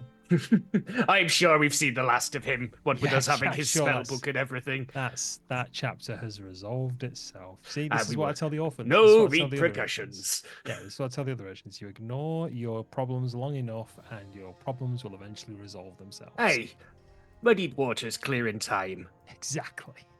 I imagine at this point, Green is sort of like in view, and Yes, you can see them now over. See Green. You can see him over the As the horizon. music swells. Yeah, they seem to be singing a hymn inside now. Oh, so they're singing inside, are they? Yes. Procan's Lord and waves and the sea. What is this building next to the sand monastery? Morthal's actually going to slip in the front door to try and catch some of the sermon. Okay. That's that thing you're clicking on actually is where you got the crystal ball, I believe, Silvo. That's Winston. That's his right. Okay. I'm gonna his say place. to So you can Morphle, stop in I'll- and you can be like, oh, yep, you're my buddy. No, just kidding. Yeah. No. That's exactly just for the whilst we're still waiting for Green to come cresting over the hill. Okay. I will go into Winston's. There's nothing else I need to do to Winston at this point in time, but I'm just going to deduct 10 gold coins from my inventory. Okay. And just give him like a couple of copied pages of my field notes. That's about it. Okay. He appreciates that. Morthwill, and this will be just brief before Green and Waves and Brine carefully flanking Green show up. So Morthwill, you can see today that there are a number of people actually inside the church, inside the temple, that are sitting listening. Some of them are ones that you recognize from your work down at the docks, old sea dogs and members of the Artificers Guild and things like that. But you can also see there a few people who may or may not have some kind of like political leadership role, let's say. And in particular, one of the people that you noticed, which is perhaps a bit surprising, is Manastrad Copperlocks, who is the head of the Dwarven Mining Guild. And you can see that she is up front in one of the pews. You can tell because of the sort of red silver hair that you can see at her back as she's in the front pew. Now, you don't know Manastrad super well, but you never got the impression she was particularly religious, but she's there singing it up with gusto. Yeah, both of us just going to take in what's left of the sermon while he waits for everyone, just looking around and listening. Make an insight check for me, please, actually, Morthwill. 11. Okay. The vibe is interesting. There is a little bit of tension, but it may be more like anxiety, as if there is concern among these people, but you're not sure what exactly that's about. It's not the usual political tension of I hate this person, this person hates this other person, and so on. But there's some kind of a broader tension, kind of a vibe that you sense in the air. Okay, at this point I would say that Green and Brine and Waves are maybe just a minute away as you come close. So where are you headed? Are you doing the thing that Brine suggested about going to like behind the church? As we approach, I'm going to say, we need to be quiet. And then I'm going to kind of sneak towards the church and head up to the right. Okay. Green follows. Yeah. All right. And then Waves, you're behind Green. I stay with Green. We're not going to lose this box after all the trouble we went in to get it. Okay. All right. So Not that I think that Green is taking it, but maybe somebody will try to take it from Green. That's the thinking. yeah. Green at some point makes a run for it, reveals his true form, like speed turtle, like 700 feet a second. Okay. So if y'all move your tokens right to behind to the back right of that church, except for Silvo, I suppose, and Morthwill maybe. Morthwill, are you going to stay in here for a while, or are you going to at some point like duck around and go to the back of the church with the rest? Yeah, I'll duck out, I think, once it feels like it's been enough time. Okay. Silvo, what about you? Silvo is probably going to approach the back of the church, but this way, like the opposite direction. When did we get so organized? I don't know. Work together several long near-death enough. experiences. Exactly. Okay.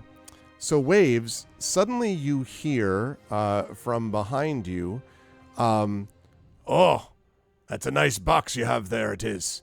And you look behind you to see, holding a shovel, which has some remnants of dirt on it, is the half-orc town gravedigger, Craig.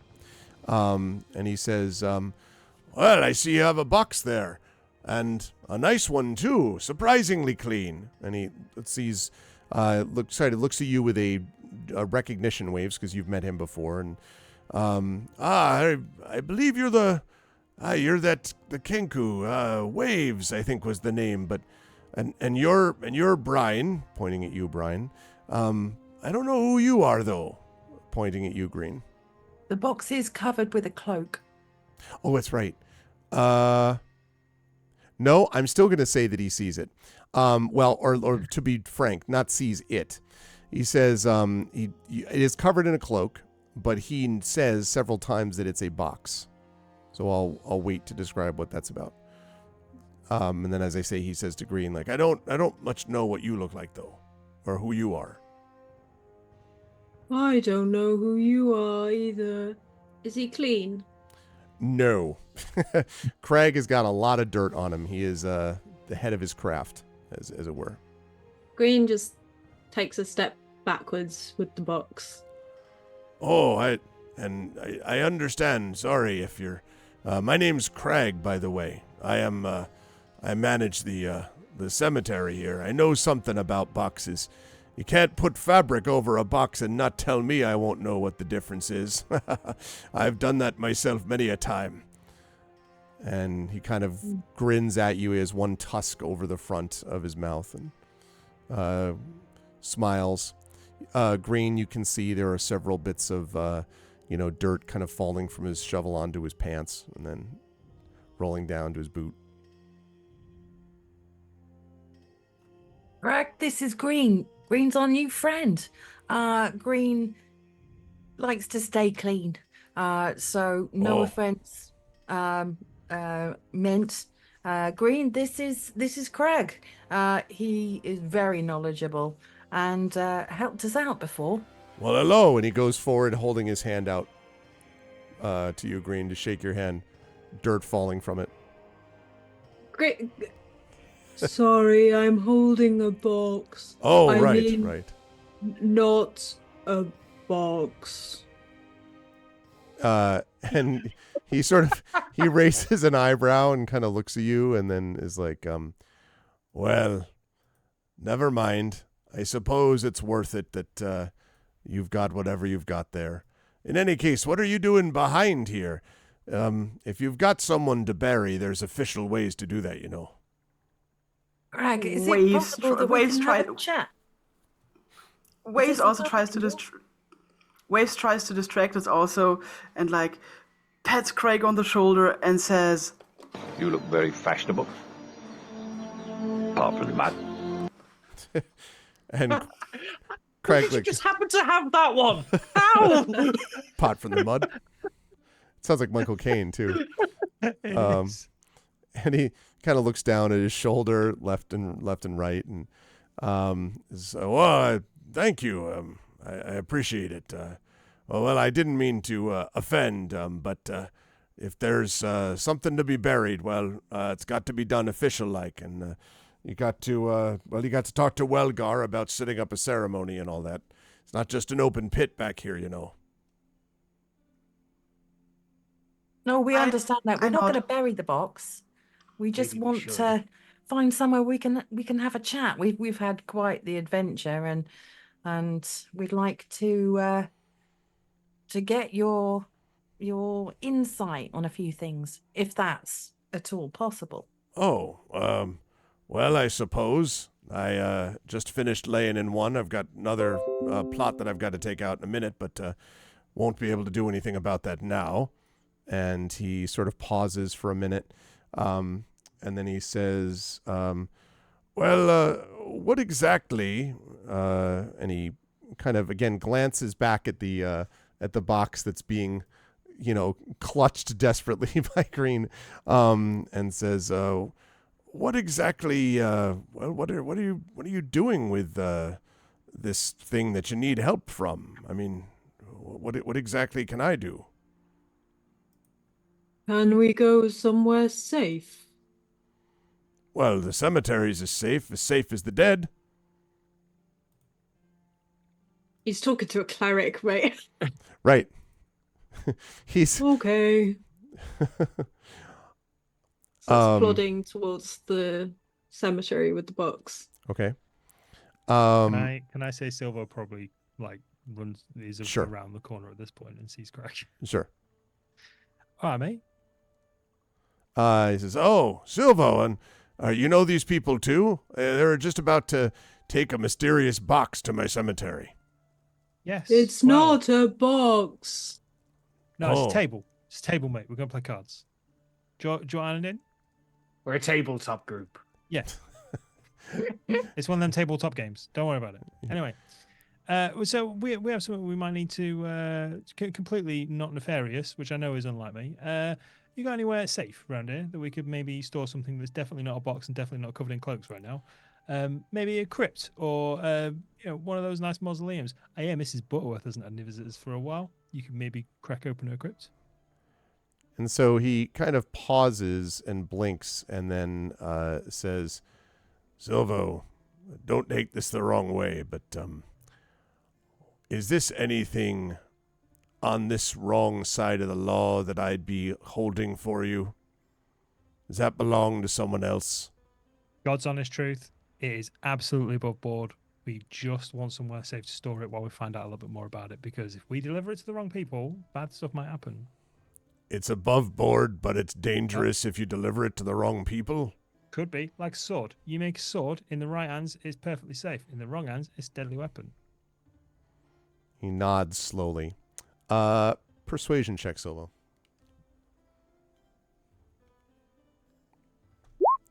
$13. He sort of pauses and kind of rubs his hand on his chin, more dirt falling from his hand onto his chin and then to the ground, and then says, All right, follow me. and he turns around and walks towards the... Let me get my thing up here. There we go. Silver just he tries to wrap an arm around Crag, but has to lean up quite significantly to do it because he's massive. He's like, see, I knew you were a good egg. Okay. So he comes back towards the basically the side over here. So this far distant side of the cemetery. And assuming you all follow him, including Green, he says, All right. Now, this part isn't going to be used for a while now. I'm just basically opening it up. It's a good investment. It's important to make sure that you have a good grasp of the plot, if you know what I mean. Oh, yeah. I'm laughing heartily at the gravedigger joke. I bet this job's pretty turf. he nods slowly and then laughs, Silver and he's just like, pinches the bridge of his nose. I dig every part of this. All right, here's the straight dirt. All right, well, here. And he points down. He says, you want the box to be safe, you can put it right there. And he points down into a hole in the ground. And he says, now, this ain't been sanctified, mind. So there's nothing holy about this ground. Well, except that there's a hole in it.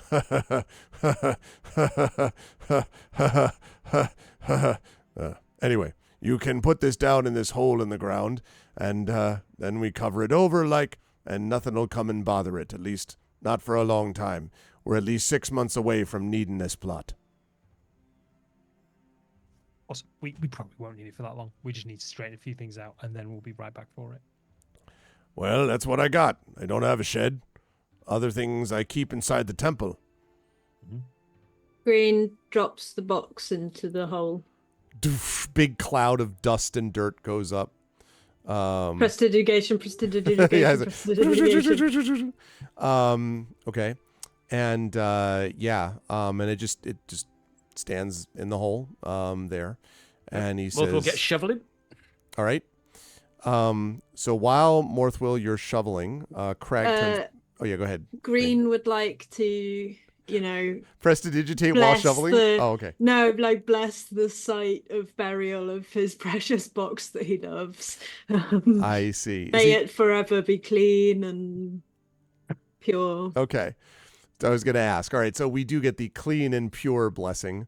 As the dirt is going on, Craig turns back to the three people who are not blessing or digging, and says, all right, well, now that we know that it is, in fact, a box, it's time you explain a little bit about what's happening. You said you wanted some questions answered. Well, I know a lot about boxes, at least boxes that hold people that used to be living and no longer are.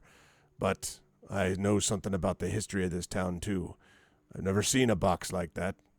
So, what's the deal with it? Have we, just to clarify, have we removed our cloaks and stuff from the box? No, but when you dropped the box No, in I the- took mine. Yeah. Okay. You can have removed it. It just wouldn't stay on top unless you specifically go down and cover it over. And like, I don't know, Green, if you're keeping your super clean loincloth on top of it or not. Yeah, he wants a part of him to stay with the box, so his loincloth can stay draped over it. Okay, sounds good. Please Is tell there me a that you chance- say something like, no matter what occurs, I will find you. Something like that. Okay, anyway. Yeah, exactly those Okay, words. good. Has there been a moment where Craig has seen the box? Yeah, because when it's dropped in the hole. Cool. Excellent stuff. So I'll lean against Craig because I'm only small and he's massive. And I'll go, wow, depends, mate. What do you know about shiny blue magic boxes that may or may not have been on ghost ships? And when you say ghost ship, he says, ghost ships. And he looks down, he says, oh, so that's where y'all went. So you went to find the Emperor of the Waves, huh? If we had, what might you think we might have found there that might have been blue, shiny, box shaped and magical? There's all kinds of things people say are associated with it. But that stuff's kind of dangerous, Silvo, though. Go into a ghost ship, well, there's a history there. And he kind of sits down and he pulls out from one pocket, he pulls out this this dirty leather pouch, and he kind of, there's a string around the top, and he undoes the string and then reaches in, and from his other pocket, he pulls out what looks like the oldest pipe in the history of existence, like just covered with dirt and scratches and everything.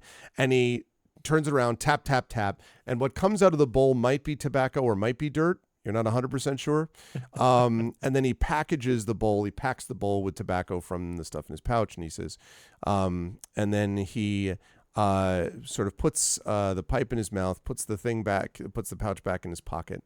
And then you notice that he does something near the bowl. And I would say the only one who really notices this probably exactly is Morthwheel. Well, no, Morthwheel's digging. So probably just Silvo. Silvo, you didn't see anything that he lit the pipe with, but it definitely was lit. Maybe he snapped his fingers. Maybe he did something else, but that pipe was lit now and it wasn't before. I'll come back to that in a minute. Yeah, and as he puffs away, he says, did any of you know anything about the Emperor of the Waves? I know it was a ship that was lost. Morthor shouts over his shoulder. It's associated with Lolth, I think. Lolth. Well, it may have been now, but it didn't start that way. You know who it actually belonged to? I actually do think we were told that it belonged to a person, but I can't remember who it was. No, I can't remember. It got a captain name, Therio. No, maybe that was it. Aye, that might have been a captain then. But the one who owned it, that was the issue. And he kind of pauses and says, there was a merchant prince who owned this ship. He was one of the richest folk of the city, and his trade fleet was one of the largest and the most prosperous of its kind. He puffs and sends out a smoke ring. One of the most prosperous, partly because he dealt in things like rare spices and herbs, had contacts in the southern jungles, they say, and the flagship of his fleet was that one, the Emperor of the Waves. And he kind of puffs some more smoke, and he says, But then he fell on hard times. He had been too driven by profit, they say, somewhat cruel and greedy, and eventually people wouldn't work for him anymore. So he did the next best thing to hiring people. And he kind of raises an eyebrow and looks around at those of you who are not digging. And he says, "You know what I mean. You know who manned his ship after people wouldn't do it anymore by regular means?" Slaves? Aye. And eventually, he became a slave trader himself. He was a sea prince, and you know what that means. Now, all of you need know, without having any kind of like history check, that the sea princes are notorious pirates. Brian, you've run into them like multiple times. And whereas, Brian, you probably imagine yourself as a pirate who has a sense of honor, that's not the sea princes. First of all, they turn pirates against each other. Secondly, they are known for being absolutely ruthless and profit-driven. And it is the case that they have involved themselves with slavery from some time.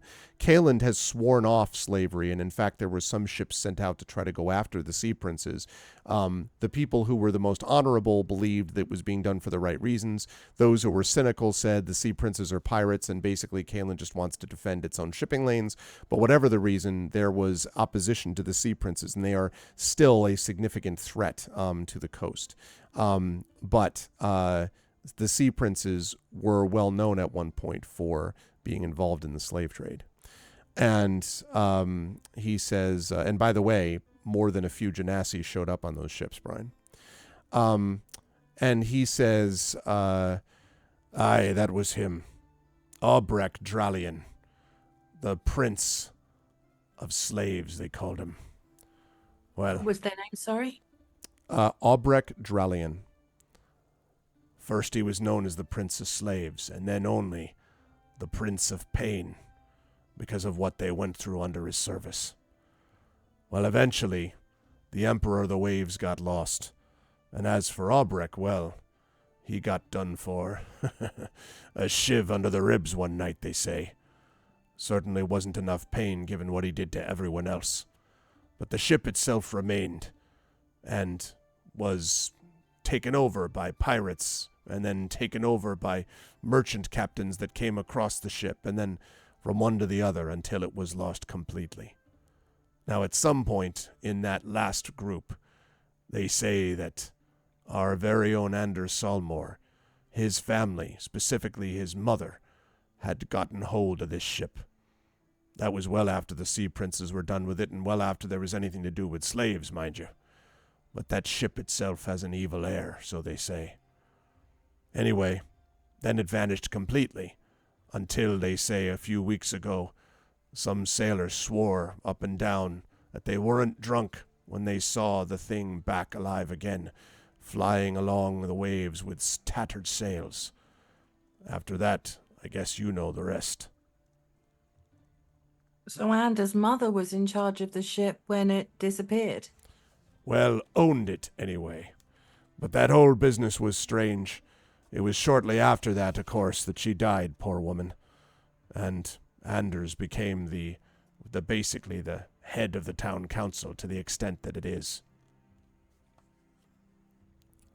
Quick history question. Yeah. Do we know how Anders' mother passed away? No, you haven't done any research into that. Silvo, you wouldn't know. I guess maybe Morthwill might know that she was fairly young, like probably early to mid 40s, and then passed away rather suddenly. But you never heard any more details than that. And Anders took over. You know that from everything you had heard, you remember that the funeral itself, that Anders was really affected by it. He was supposedly pretty close to his mother, but you never got any details of it. Silvo, you probably, that would have been even before you came to the town, I think, because you've been there, about a year? I think we said year and a half. So it would have been there. And the rest of you had not heard of this, I don't believe. So, yeah. Hey, Greg. well, the mother died suddenly. It was a bit devastating for the lad, I think. It seemed to be quite close. They didn't appear in public very often, being busy, but I did not expect that name to come up in owning a slave ship. Or former slave ship. Former slave ship, yeah. He emphasizes that it was not doing, involved with slaves by the time she had it. Her name, by the way, was Petra. Greg, do we know how Petra died? No, I was mentioning that the only one who would know anything about it would be Morthwill, and the only thing he knows is that it was sort of unexpected and sudden. She was, as I say, early to mid 40s, was in fairly good health, and then just, Was that Brian asking Craig though? Yeah. Oh, I'm sorry. I thought you were asking me. I got confused. Sorry. No. I was asking if Craig knew how bad. she died. So Craig says, no, that's a strange business all in all. Well, there were whispers, Some people said that someone like that, with that kind of energy and, well, frankly, that kind of power doesn't just die for no reason.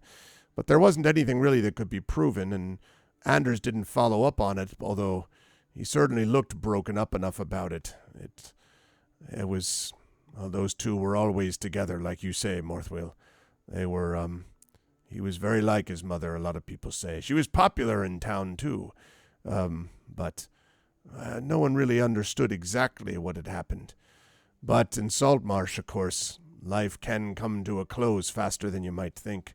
It's not the easiest, safest town to live in.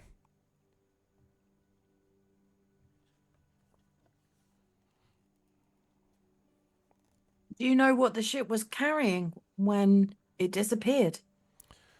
They say that they'd gone back to using spices again, trying to trade in spices, and it was going farther afield, all the way from the south and the jungle islands, all the way farther up north. But, no, I don't know that I know anything specific about the cargo that day, simply that it vanished completely, never came back. But that by that point, it was all involved mostly with spices and herbs anyway. Silvo looks at the others. He's like, this can't be just about spices, surely. A lot of effort to hide some spices inside the best box in the world. Yeah. So, Craig, you said you might know something about potential magic boxes that may or may not have been on the boat. Is there any, very significant tales of cargo you can think of? I don't know about specific, but there are rumors that there was something of the owners, maybe the last owner, maybe even Anders' mother, that might have survived on board that ship. Some rumors of things that, well, might have been found or wanted to have been found by the family. But no one knows what it is. There's some who say it's a mighty weapon. Others who say it's a piece of armor. Other people say it's some kind of amulet. And others say it isn't anything of that, but it's just some, well, dirty goblet. You know the type, and he kind of chuckles at you, Green.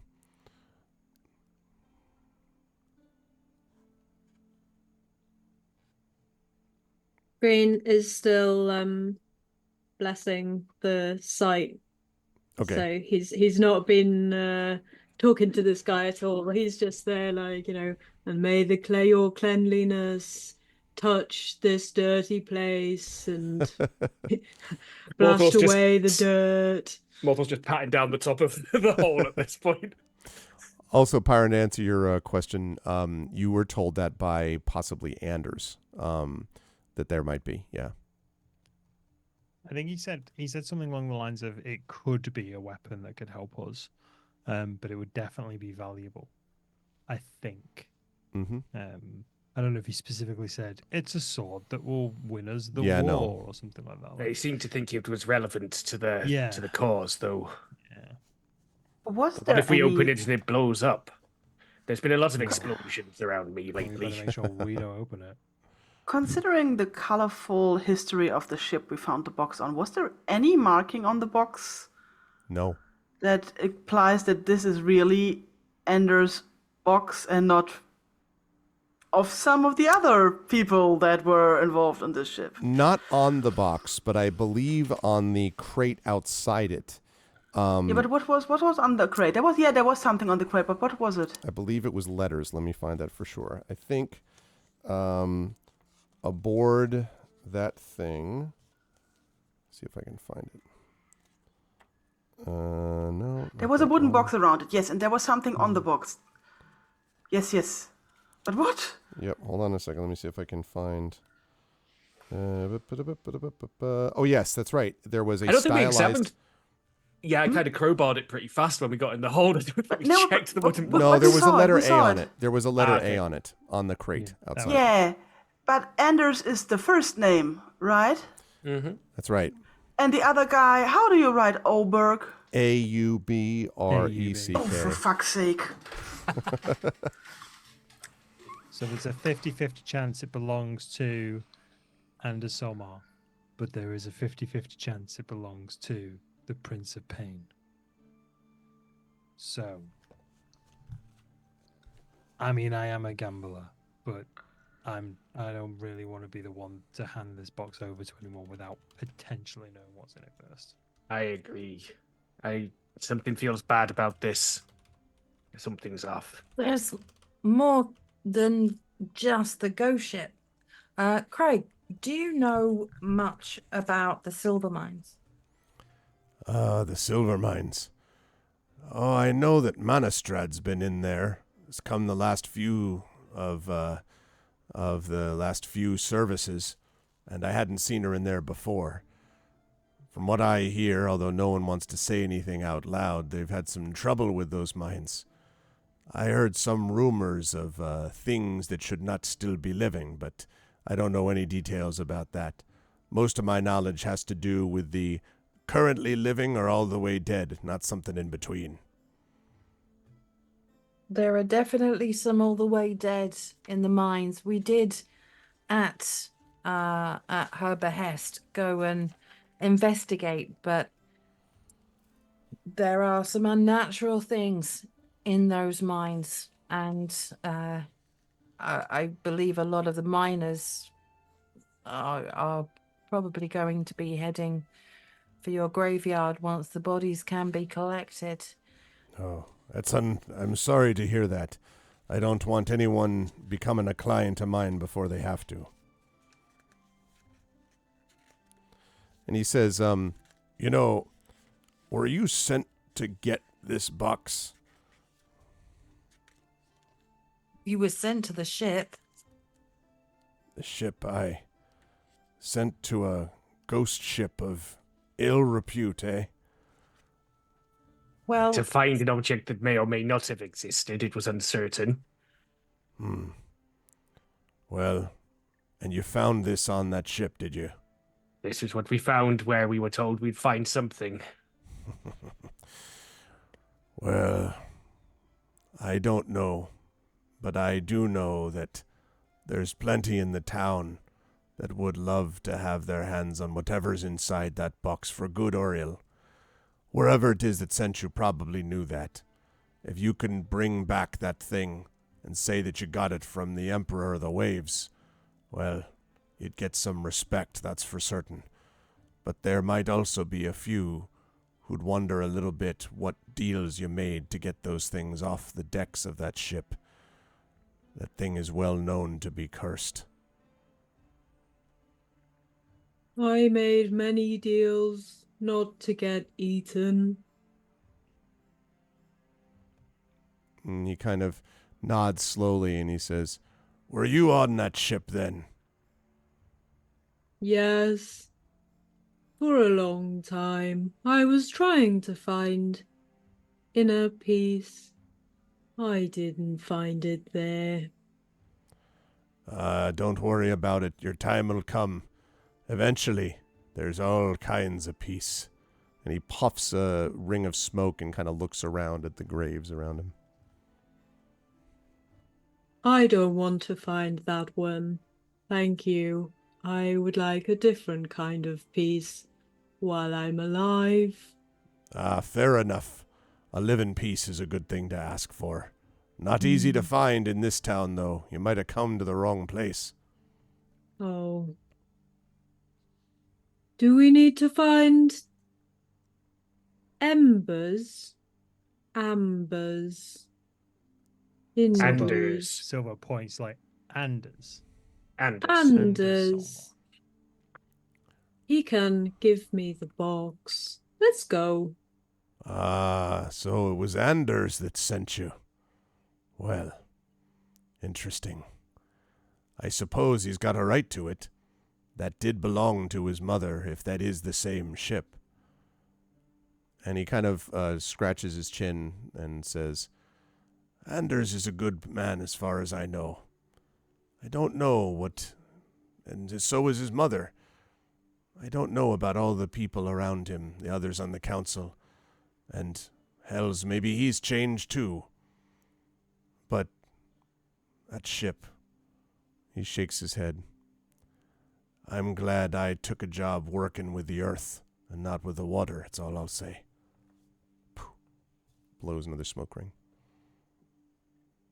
Crag, you are so learned. I can't appreciate how much knowledge you have from the surrounding area. I wanted to ask you if you've ever seen any robes, and then I'm going to describe the ones I saw in the crystal ball that Saren Wave Chaser was wearing. The robes of red, the cloak, the shade of red, and ask him if he's ever seen anything like that around Saltmarsh before.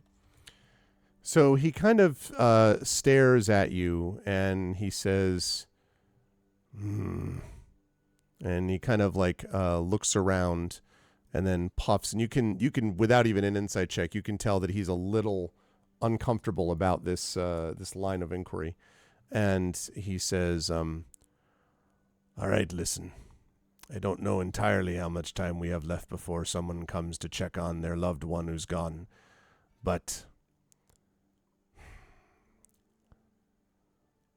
you know something about the Scarlet Brotherhood.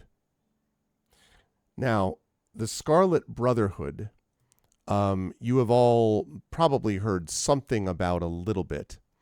In fact, I think I may have... Do I have this? Let's see if I do.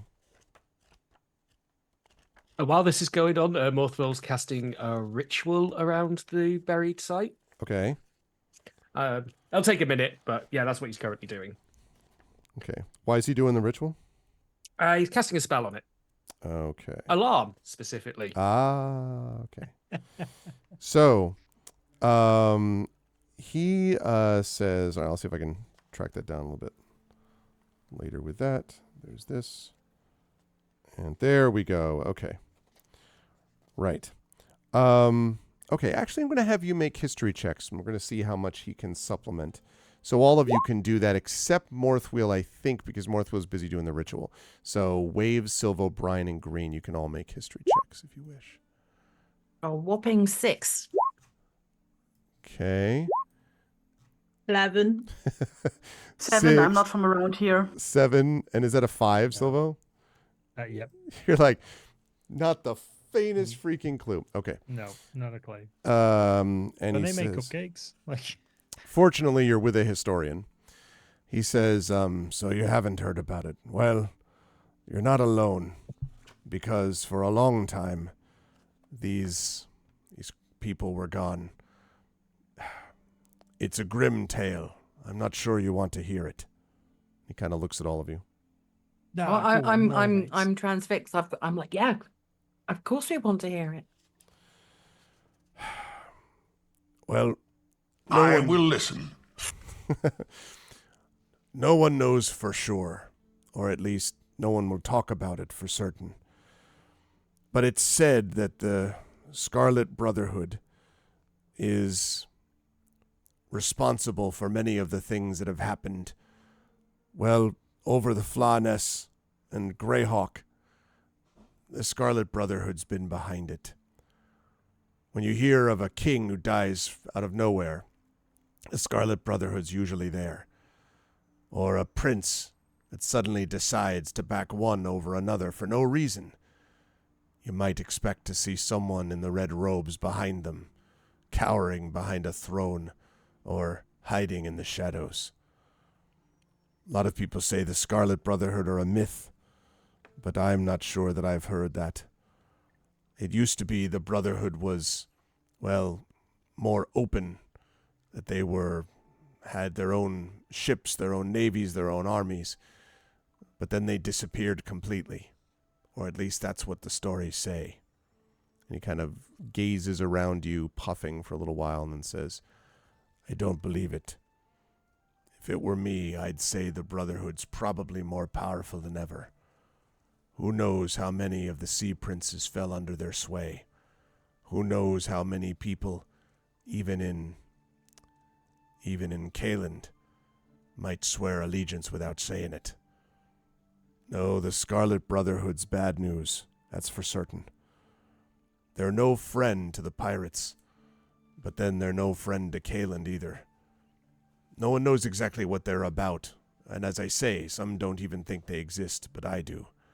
There's too many shows that I've found, too many signs in books, old maps, that show that things have been altered by the Scarlet Brotherhood. I haven't heard tell of them openly wearing the robes, though, for a long time. So, I'm not sure why you would have seen something like that, Brian. But the Scarlet Brotherhood, they're nasty. It was kind of a vision that I had. But thank you for your candid answer. That's slightly troubling. If you're telling the truth, by the way, you should be aware that it's going to be hard to convince anyone.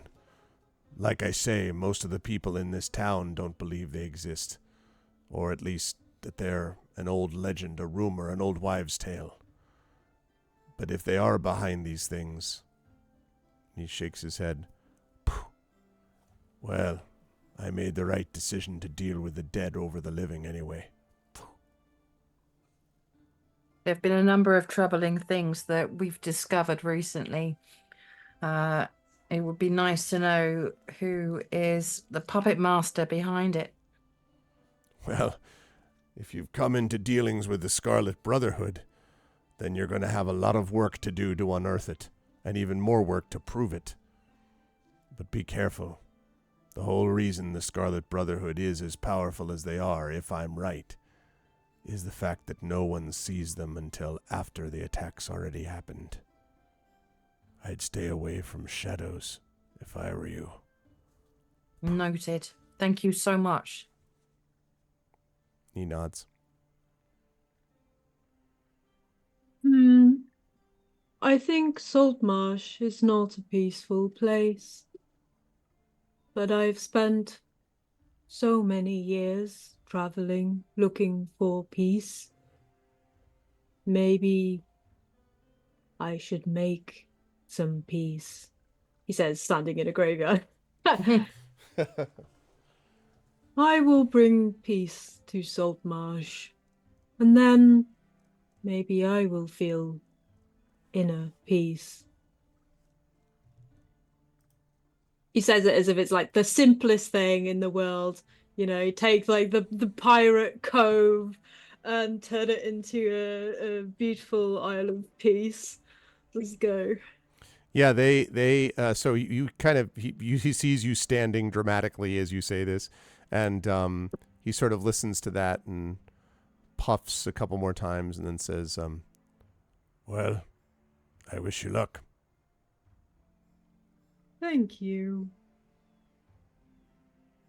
At this point, Waves go ahead. Waves looks very carefully at Green, stares directly in his face, and says, Freedom is the right of all sentient beings. Nice. I didn't know Kenkis are fans of Transformers. He puffs his I pipe. have to get it from somewhere. Let's roll out. No, just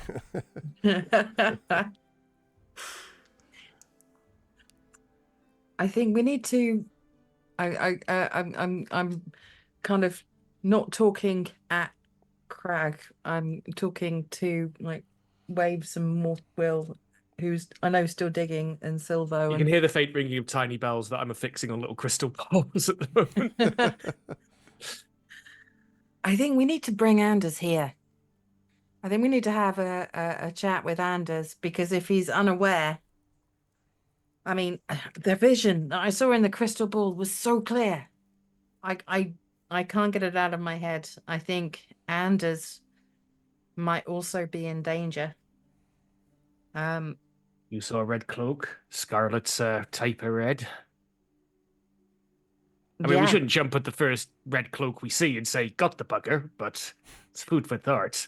No, well, I mean, we can bide our time and hold our hands close to our chests and not give away all of the information until we've spoken to Anders. He might not know. He might know, which is why I think we need to be cautious. We need to know what he knows without him knowing what we know, when we're not even sure what we know ourselves. Well, I'm glad you know. Do I? I don't know. Well, how'd you know? I have no idea. I thought you knew. Ding. Does anyone know? Will Anders try to eat me? We won't let Anders eat you.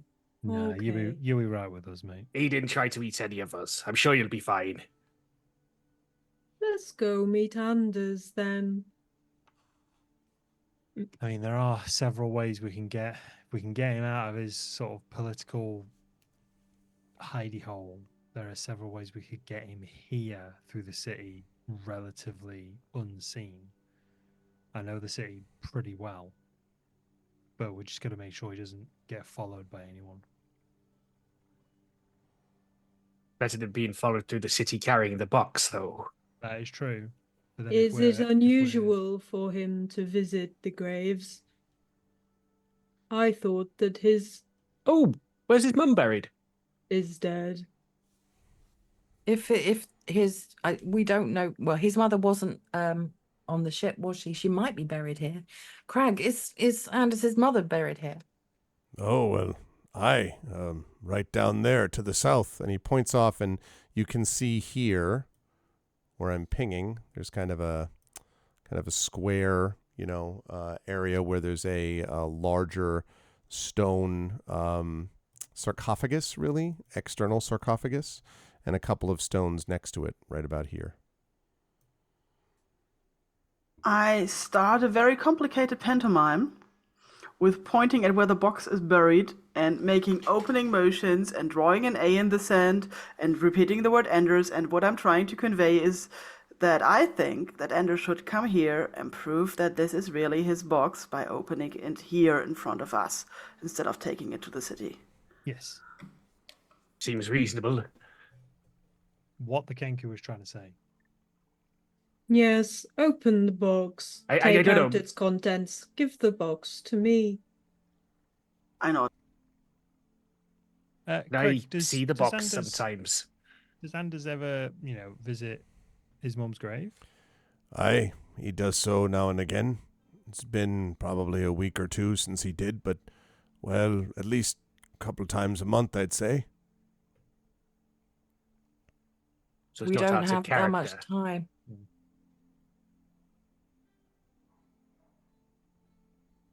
All right. I'm so almost I finishing up reckon- the alarm at this point. Okay. All the stuff he's planned has just vanished. Like silver wires, crystal balls, they're all gone. Okay. Nice. So I Green put is 3 feet by 3 feet around the dig site. I don't want it to be too big because it'll go off every time anyone walks Yeah. past it. Exactly, and Craig is kind of like, you're not removing the rest of my usable space, are you? That comes at a premium. It's just a warning. If anyone gets within 3 feet of this and I'm within a mile, I'll hear it in my brain. All right, Oh, well, and I take out a rod and screw it into the side of my goggles. Now I will. all right, well, just be Nice. careful, otherwise it's a bunch of dead money, and Uh, All right. So we go and do we find Anders and then bring him here? I think that there's might be a more subtle way of doing it, and Craig, thank you so much for accommodating us. I'm again going to turn to the others and say, we need Anders to come here. We need him to come here without Saren. How about maybe a very, very kind historian, gravedigger, might inform Anders that there's a problem with his mother's grave. There's Maybe been a part of it has been damaged or it's been vandalized damaged or or- slightly collapsed. Obviously, it will not be damaged at all. No. But it needs his attention almost immediately. Just when if he could swing by ASAP. We're all sort of looking over at Craig now. And he sort of looks up at you and he says, well, what do you want from me? Would you be able to take a message to Anders? Oh, it's assuming that he'd let me in. I mean, not him so much, but, well, some of his other people may not be interested in... He's a busy sort, you know. He's more likely to see you than me. At least when he comes here, he always has a good word for me, but, well, most people know I only go between here and the library, basically. Well, how would you get messages to people in town about the burial plots? Oh, well, generally they come to me, or I talk to W, whose name literally just fell out of my head. Hold on, Temple Procan guy, well, I got it. I have it. Yeah, Welgar, sorry. I had like 3 W's in my head. I usually give it to, Welgar's able to take those messages. That's usually the way it works. Or sometimes I talk to Eliander. He runs the library, you know. And he has me, catalog some things for him as well. Either of those are more likely to go in town than me. Oh, I'm not super antisocial, I suppose, but, well... I do sort of have the stench of the grave about me, you understand? More than you might think. Oh, well, I'm sorry. And some more dirt falls off him. All right. Well, we can figure out how to get a message to Anders, be it via Welgar or be it we could send a runner or something like that. Waves? I repeat what Craig just said in his voice. So, just to imply that I could take a message from Craig to Anders. That's our messenger. There you go. This might be a whole new business venture. Craig, could you write us a quick message just saying, just in case anyone checks it, just to say, your attention is required post haste, Mr. Anders. Stone slab is cracked or broken. Your mum's grave is a bit wobbly, etc. You want me to lie to him then? No, not lie to him. I'll go and knock a grave over if you want, but I don't think you want me to do that. What? So you want me to write? All right, let's see. And he kind of like looks quizzically at the ground. And he starts scratching. All right, post haste, broken rock, grave thing. Carry the what was it? I didn't, I have the kind of his Woolly Monument. Yeah, the issue really is that he's trying to remember all the things you told him specifically. No, just in your words, mate. Just as you would write it. If you had this problem, let's say there was a storm or something. All right, imagine a storm. Big storm has happened, and a couple of headstones have fallen over. And you need to tell someone that it's smashed, and we need to remember the spelling of Henry Butterworth's name or something. He stares up at you for a minute, and then he writes, "Stones broke. Mom's body rotting. Craig." Like that, you mean? Extreme. I refuse to take that message. That's probably a little on the extreme side. Green can't read. He's happy to take this message. I mean, you said in my own words. I'm just, All right. Well, how about cutting to the heart of the matter. Subsidence. Stone broke. Stone sunk. Yeah, there you go. Stone sunk. Need attention. ASAP. All Johnny right. craftsmanship. Stone. So well, that's my craftsmanship, to be fair. So we got to be. I was only careful talking about that. hypothetical. Your stones are standing perfectly fine, sir. Thank you. All right. Stone sunk. Need attention. crazy party wants to speak to you. All right, he scratches it out. Never mind. Yeah, let's maybe cut that bit out. All right, and sign K. Crazy sea thieves need to speak to you ASAP. Signed right. K. I like you. Do you like me? Roses are red. Okay, now here. So he does that. Silvo folds it up, puts it in an envelope, and hands it over to Waves. Wave stares at you as if you were crazy. Both will just face bombs. You said to go and give him a message. I, again, repeat what Craig said in Craig's voice. That is exactly what I heard. And Silver just looks around. Can we just say, can you come to the graveyard in Craig's voice? Yes, please.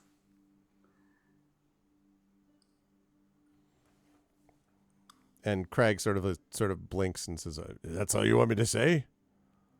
Please." Can you come to the graveyard?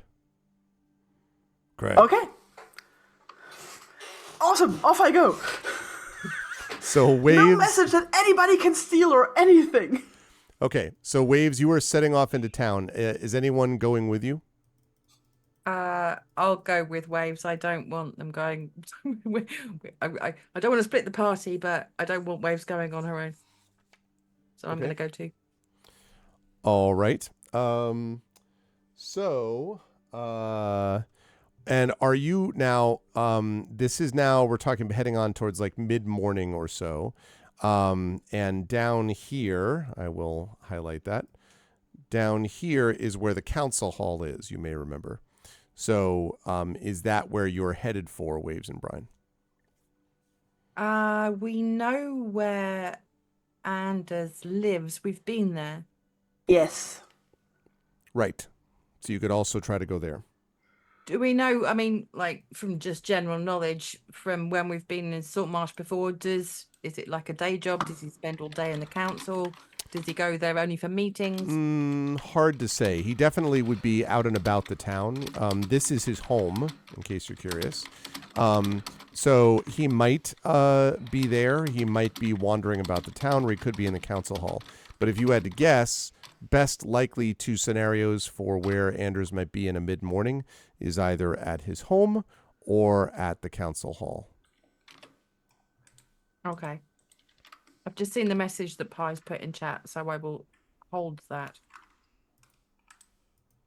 Okay. Yeah. Okay. So, as the two of you walk down the road towards the town, and actually just before I forget, I'm sorry to move your characters and just moving them to a spot where I remember. The Morthwill, Green, and Silvo, what are you doing as they're walking down? Just hanging around the graveyard. Normal half-elf stuff.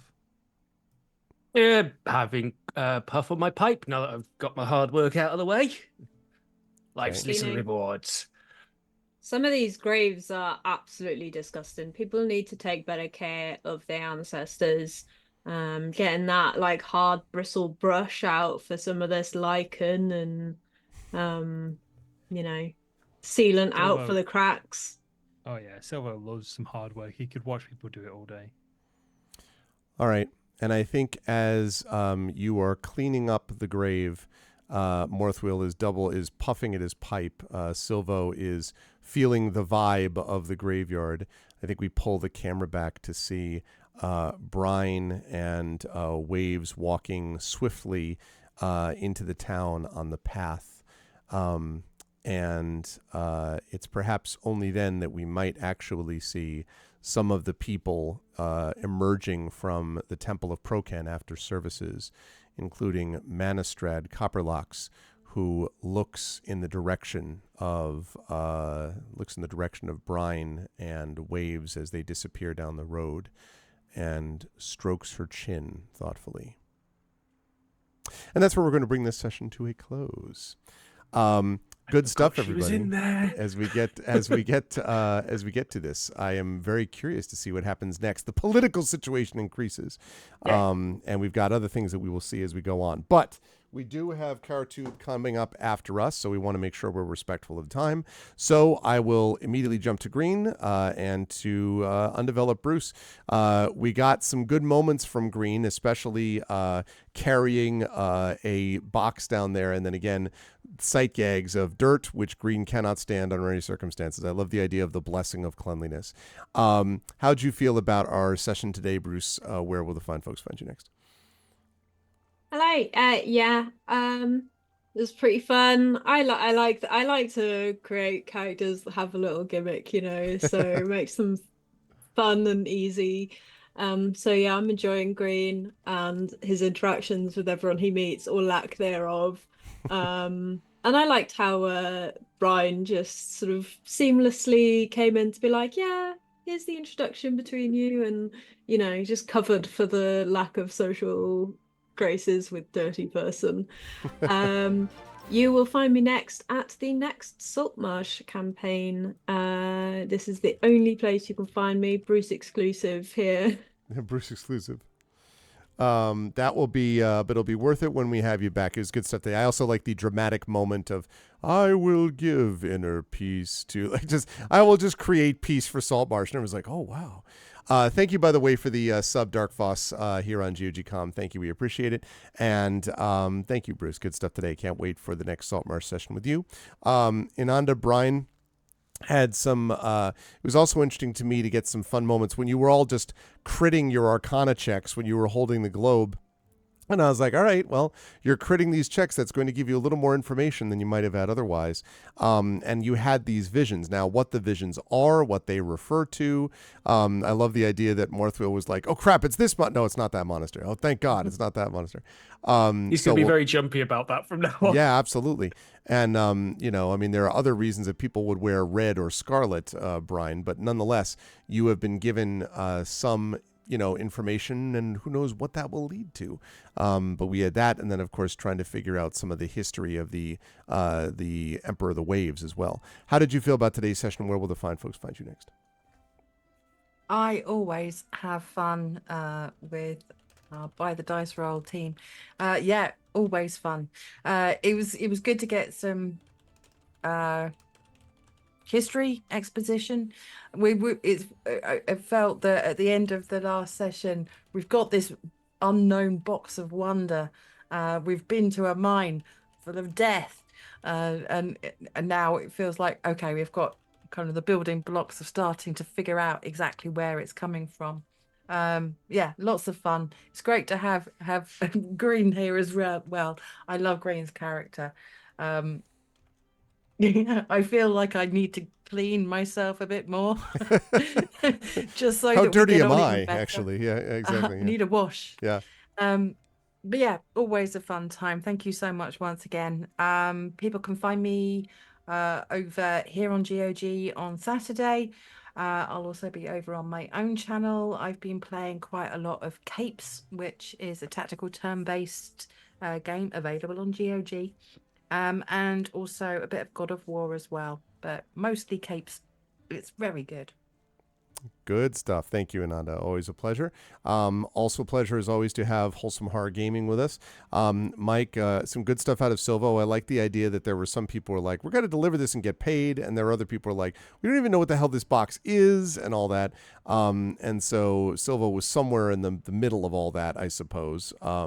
And you all came to the place where you would find a historical figure, a person with the knowledge, a historian figure, I should say, well, with a lot of knowledge about history, and some information that Silvo probably wouldn't know about the town specifically, and some other details that maybe would make Silvo a little uncomfortable about whatever it is that they may or may not have found. But it was a good idea to bring out that globe and start looking at it, obviously, especially if you're going to do all these crit arcana checks and so on successfully. How'd you feel about today's session? Where will the fine folks find you next? Oh, as always, I absolutely adored this session. I love this group, I love this audience, and I love this campaign. And I can't wait for the next one, to be honest with you. In the interest of time, I'm going to wrap up that bit there and just say that if you want to find more about my stupid voice and face, if you've enjoyed anything from myself, you can check me out over on my channel, twitch.tv/wholesome horror gaming, every Tuesday and Thursday, 5 p.m. till 9 p.m. BST or GMT, depending on time of the year, where I play spooky games. And occasionally you can find me lurking in Ananda's or Darksaber's chat. Other than that, I hope you have an absolutely wonderful evening. Good stuff. Thank you, Mike, and thanks again for Saltmarsh, Jewel of Kalen's Coast. I appreciate that very much. Good stuff there. Saber, Morthwell did a great job today as well. Obviously, I love the alarm concept there.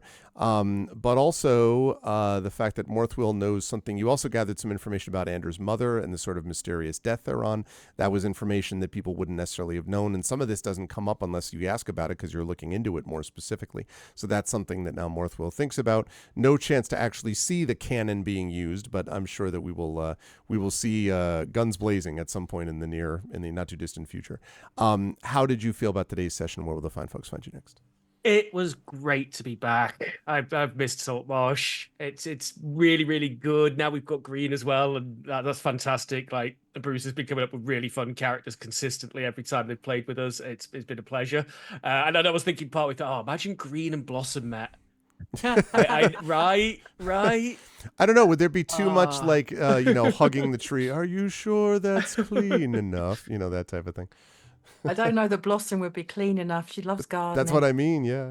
But then Green would be happy to clean it, or maybe not happy, but Green would be compulsively cleaning it. Yes. But yeah, it's been great. I mean, like literally, I hit this. It's like, you got your second level spells now. Here's a big pile of them because it's cleric style. Mm-hmm. And I was just like, oh, so many choices, so many things I could have prepared at any moment. And yeah, so we're going to see some fun things with that. But as for me, I'll be back here tomorrow joining with the Resident Evil 2 fun. Haven't played it since the 90s, but that's not going to put me off. I'm looking forward to trying that out for the first time in 26 years or so. Nice. Man, you're so old. And yeah, that'll be, and I'm over on twitch.tv/darksaber2k pretty much every day except Wednesdays and Sundays. Good stuff. Thank you, Saber. Always a pleasure. And again, thank you for Moobot and Dashboard as always. And last but certainly not least, Pyron, thank you for some great stuff out of Waves, including some clutch soundboard work. I think I had heard the Apart from the Mud one before, but it was perfectly situated at this moment. It's just like you just have the soundboard at all times. Like you're ready to go. And the idea of Waves being the living messenger of this message is very interesting to me. I am excited to see how that plays out when it's like, I have a message for you, sir, and then delivers the message in Craig's voice. Is going to be fun. And otherwise to see what your knowledge and skill, specifically your skill as a paladin as you grow in power, what that's going to look like actually, not just in combat but outside of it. How did you feel about today's session? Where will the fine folks find you next? I'm also so happy to be back in Saltmarsh, and I'm happy to have Green on board, and it's all going to be a wonderful adventure, and I'm very, very much looking forward to it. And yeah, let's say I've got some ideas how we might get Anders to the graveyard without drawing too much attention, using my paladin powers. I can't wait for him to be knocked out and put into a sack and just be like, all right, we had to get you here. We do have a bag of holding. I said paladin powers, knocking people out is not the typical paladin power. Fair enough, yes. So when the fine people are going to see me next? I don't know yet. Have we agreed on our next date for Saltmarsh? Everyone checks calendar. It says potentially, but I don't want to say in case I'm wrong. Right. There've been a few suggested dates, but we haven't nailed one down. Yeah. Yeah, so we're not 100% sure yet, but soon. It looks like soon. Definitely the 7th. Well, yeah, we haven't all answered. So soon, we'll find out soon. Okay, soon. So you'll see me soon. Or maybe for some multiplayer if somebody invites me or something like that, but soon. Looking forward to it. Good stuff. Thank you, Pyron. And as always, chat, it is my great pleasure to DM for this wonderful crew of people that we call By the Dice Roll. Don't forget, by the way, if you like what you've seen here, www.bythediceroll.com. Please follow us on social media and things like that. And be on the lookout for that awesome 5-camera mega setup of our D&D event that we did at the Omnibus Theater in London. You'll have a chance to see that pretty soon. In the meantime, you can see the pre-release version, if you will, the early access version on my Twitch channel, which has been put there under the Forbidden Library playlist on my YouTube channel there as well. Chat, can we get some love for the amazing By the Dice Roll players? Thank you to Pyron. Thank you to Morthwill. I'm looking at the wrong thing. Thank you to Darksaber2K. I know who you are. Thank you to Darksaber2K. Thank you to Mike, also known as Hosmar Gaming, Inanda, and Undeveloped Bruce. Thank you all, and I will see you folks soon. Bye for now, crew. Hi. everyone. Good Thank you night. so much. Bye. All right, that is going to do it for us for this evening because, as has been noted, we've got to roll up on out of here. But I am happy to say that I am going to be on my own channel in a little while, a couple of hours from now, at 9 o'clock Eastern for the conclusion of the Banner Saga 3 with our Vocalist vocal team. That is also a GOG game, so you can definitely check that out there. And we will be back with hopefully 2 more Ghosts of Saltmarsh sessions in September as we continue to deepen the intrigue and conspiracy and then decide where this crew is going to go, which is partly going to be determined on basically on what they decide, along with how the town and everyone around them reacts to what this party does. So it is a lot of fun to DM a group like that, as always. If you like what you saw and heard today, please follow us here on GOGcom's channel. Please make sure to subscribe to us here on GOGcom's Twitch channel, as a few of you were nice enough to do already. And please make sure to click through and check out our own individual channels, because we have our own Patreons and subsystems and things like that as well. And stick around for Karatube, who is going to be playing some Resident Evil 2 in just about 10 minutes, so stick around there. Otherwise, I will see you folks back here. If you don't come to my channel, I'll see you back here next week, Tuesday at 4 p.m. Eastern for episode number 437 of Pen and Pixels, as we forge on into the fall and moving on in 2024. Until then, everyone, please be good to each other. Thanks for watching, and I'll see you all soon. Check out bythediceroll.com, and bye for now. Stick around for Karatube. Have a good night.